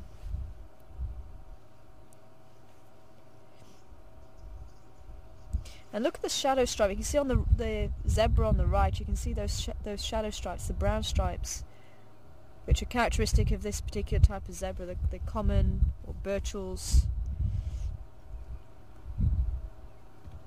Whereas the one on the left of the screen now, they don't You can just about make out the shadow stripes, but they're not really as bold as that on the other one.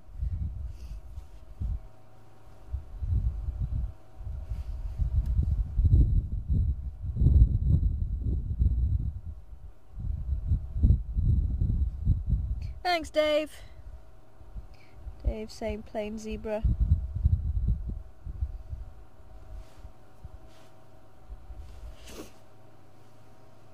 But I did sneak the name in a little bit earlier.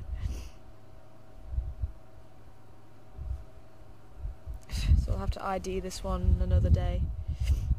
So I'm trying to stretch it out as well. We've got 20 days, 20 drives, sorry, 10 days.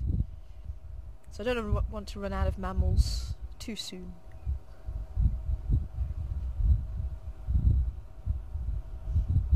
I'll probably end up kicking myself because then we won't find any. Oh, nice. Torchwood. Greenthorn. Otherwise known as Belanites. Really coming into full greenery now.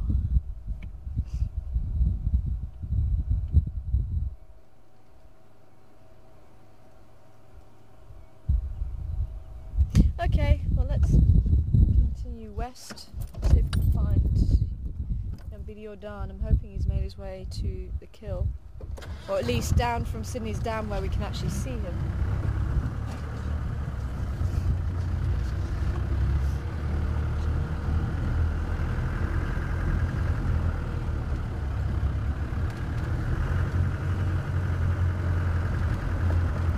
They are a type of plain zebra subspecies. I think there's about 5 different subspecies of plain zebra, if I remember rightly.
Wow, I've been down this way for a little while.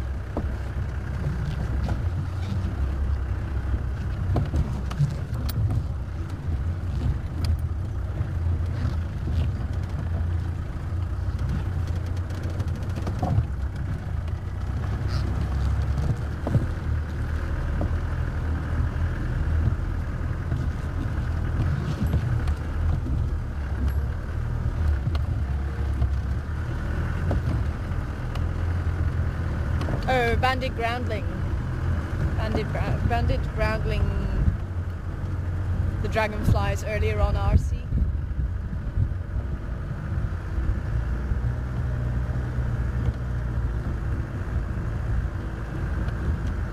So it did look like that female was attaching her eggs to the side of a log.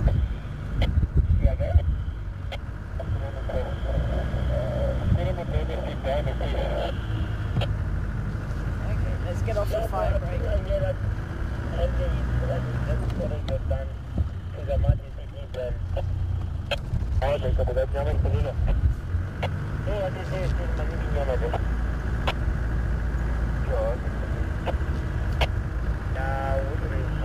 Just north of Greenstead.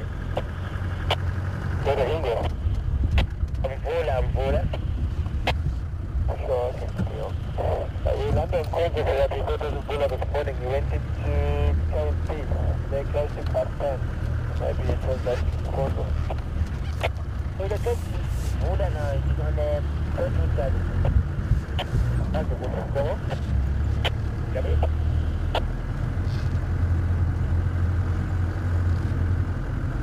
I'm on my way to Sydney's Dam to see if Jordaan's there. I'll let you know if he is.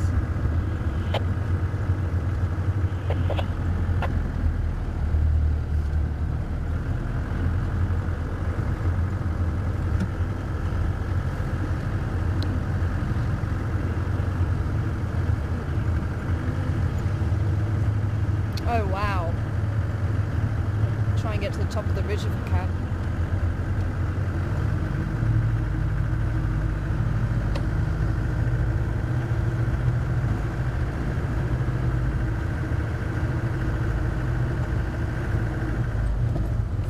Is that going to be the best we're going to see this? Because I think we just get trees all the way down. Let's see.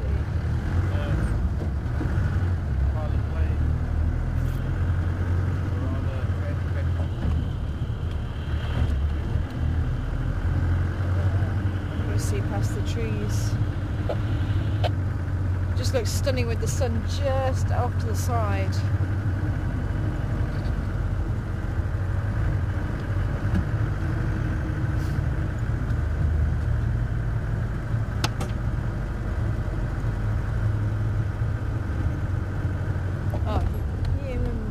See it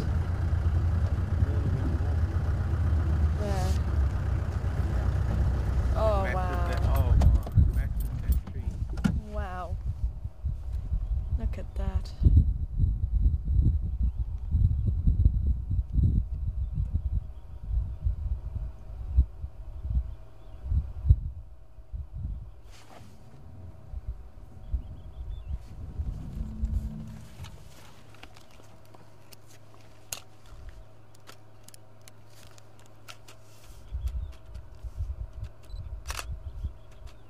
Heading north.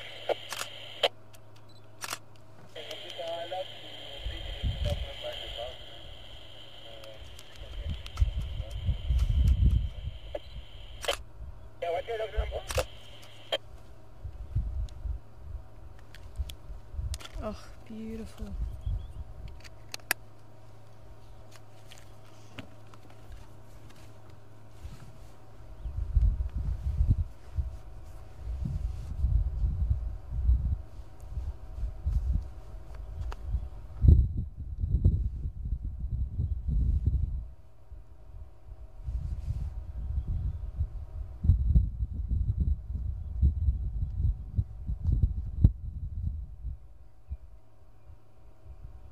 Cumulus clouds, those fluffy clouds.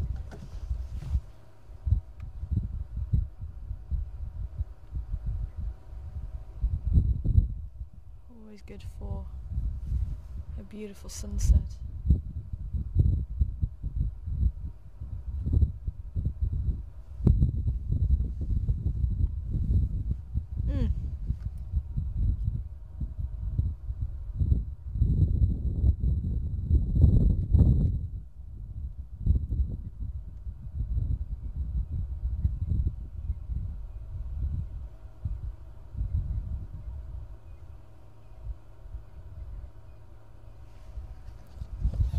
Definitely worth stopping for. Wow.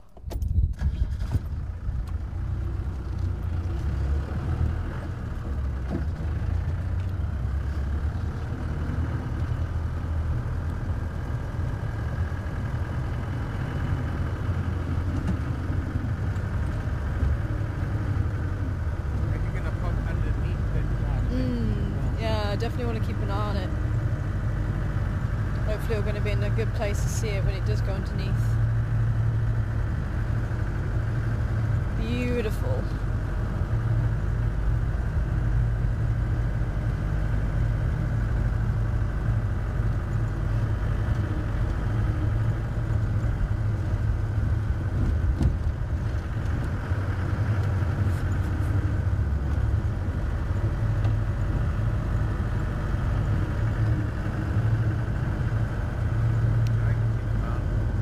Sorry? That gap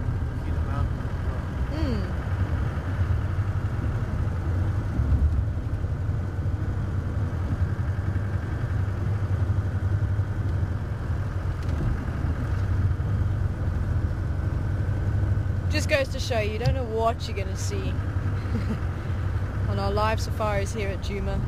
Anything is possible as long as it's to do with nature. Really, anything is possible.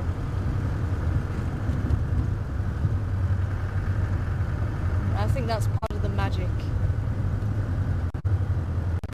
You don't know what's around the next corner.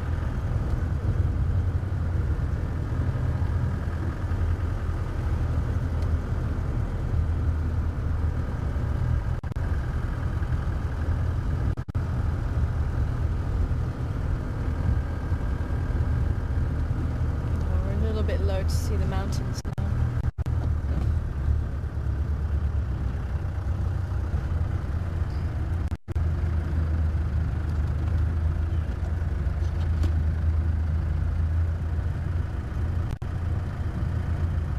Sydney's Dam is just to our right. I'm hoping we still have signal here.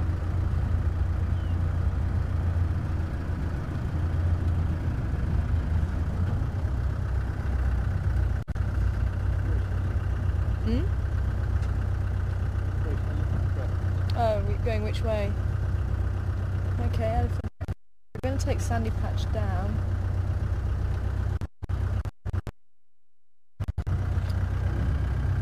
I think so.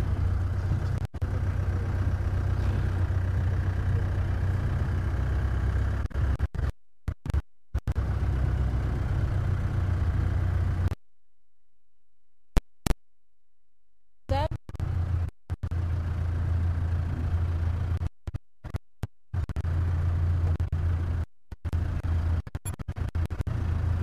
Oh, just breaking up now.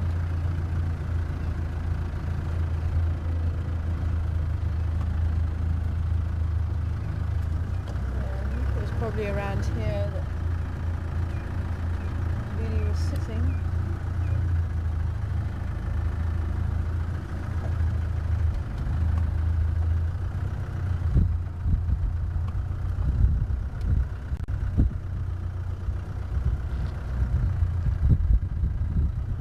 That's where everybody's tracks go in. He did say east of the house.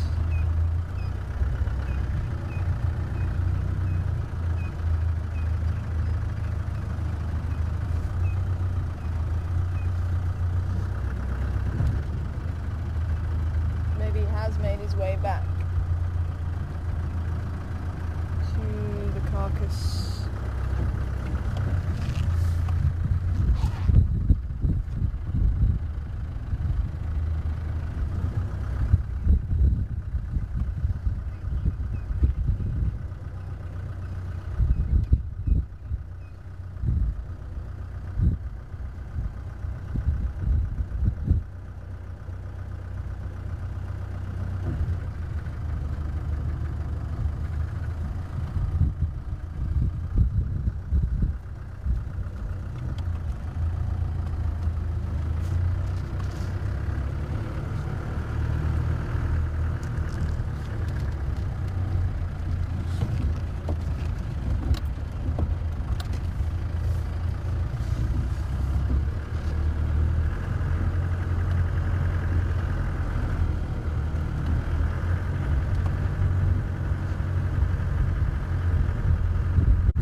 Sandy Patch, but maybe we should actually take this road and we can actually see. Yeah, that's where I'm going to go. So I was going to take Sandy Patch, see if we can bump into that Ellie, but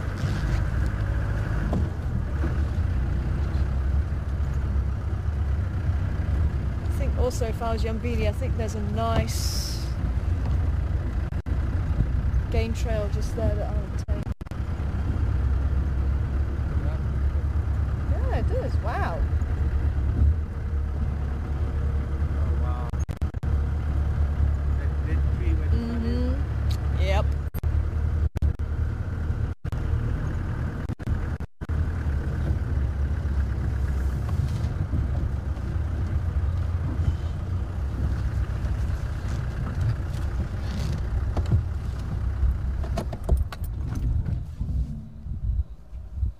And even the Drakensberg Mountains. See, I can say Drakensberg.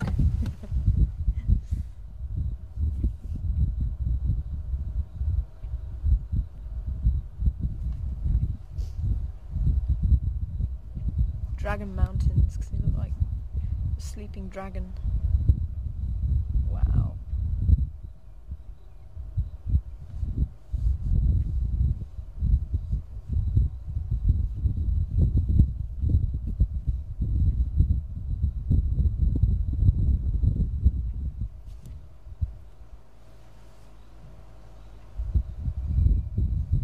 And there's the shape of a dragon.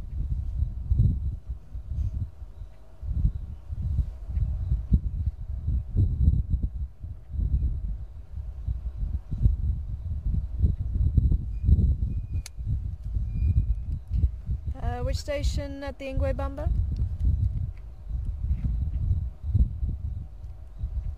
Three. Which station at the Ingwe Bamba?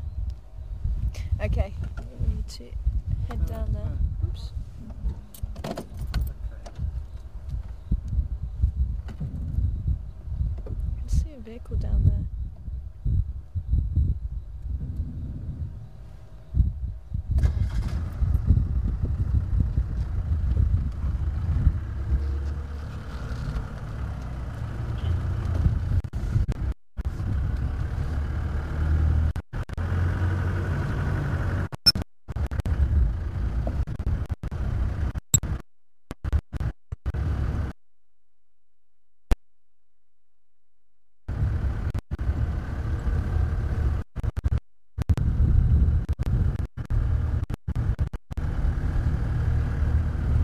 If he is there, I don't want to lose too much.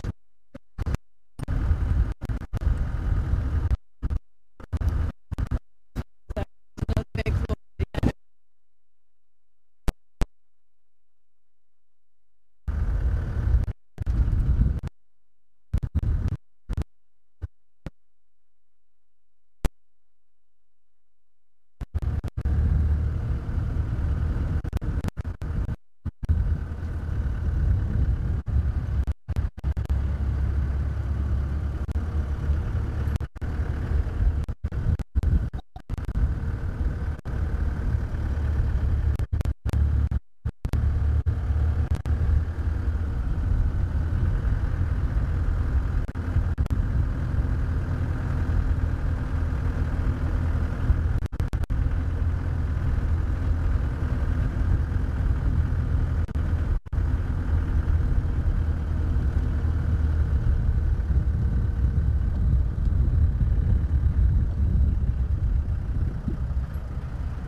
Oh yes, who was that? Hi Jennifer, and thanks for the reminding me. And if anybody would like to send through when they reckon the first baby impala is going to be born, or when the first woodland kingfisher comes back, then please do send it through to mark@juma.com. mark@juma.com. He's taking what dates you think that they might arrive. So I think I said the 4th. Did I say the 4th of November? Did you write it down? Yes. I forgot what Seb said. I think Seb said 24th of November, of October. Okay. What did you say? I think I said 5th of November. Oh, that's no. I said the 2nd, and you said the 4th, then, or the 5th.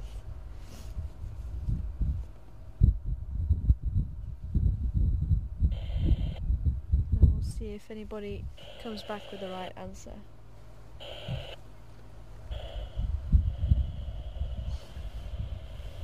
because those impala ladies are getting huge.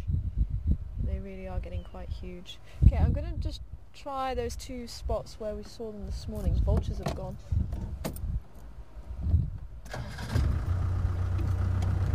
But maybe we should try sandy patch after all. Could be he was just lying very, very flat and we just couldn't see him from the road. Could be he's still where we were looking around Sydney's Dam. I was hoping he was going to make his way over here. Or even Mishu was here. Maybe Mishu is gone.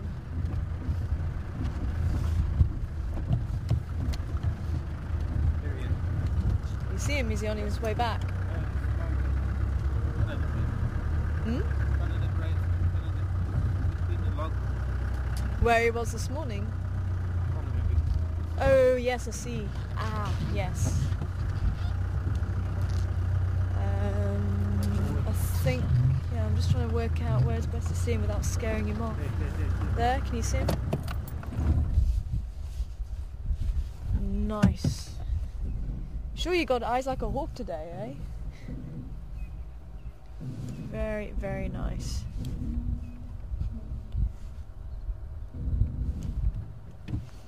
Hello, Mr. Yambiri.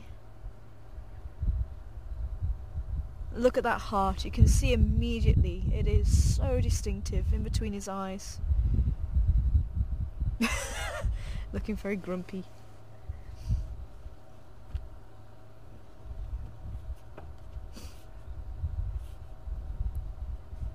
And look, Shavinzi also, she has that line going vertical from the corner of the eye. And he also shares the spots over his right eye with Induna. That semicircular spots that Induna has. It's funny when you start to look at the characteristics that he shares with his kids.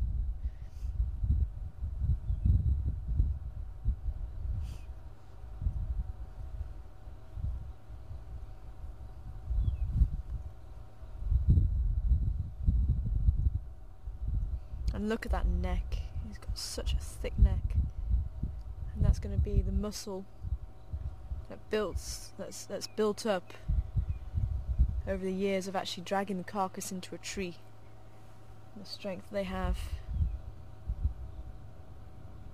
to do that. And these cats, you know, you're looking about, for this male, maybe about 80 kilos. And they can pull the equivalent of their own body weight, sometimes even heavier, up a tree. I mean, that really is quite a feat. Can you imagine doing that? It really is quite a feat.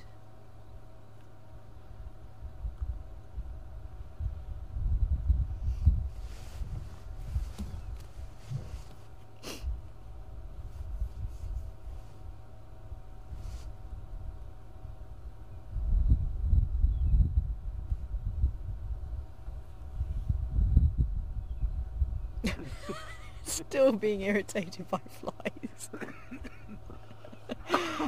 Oh, shame.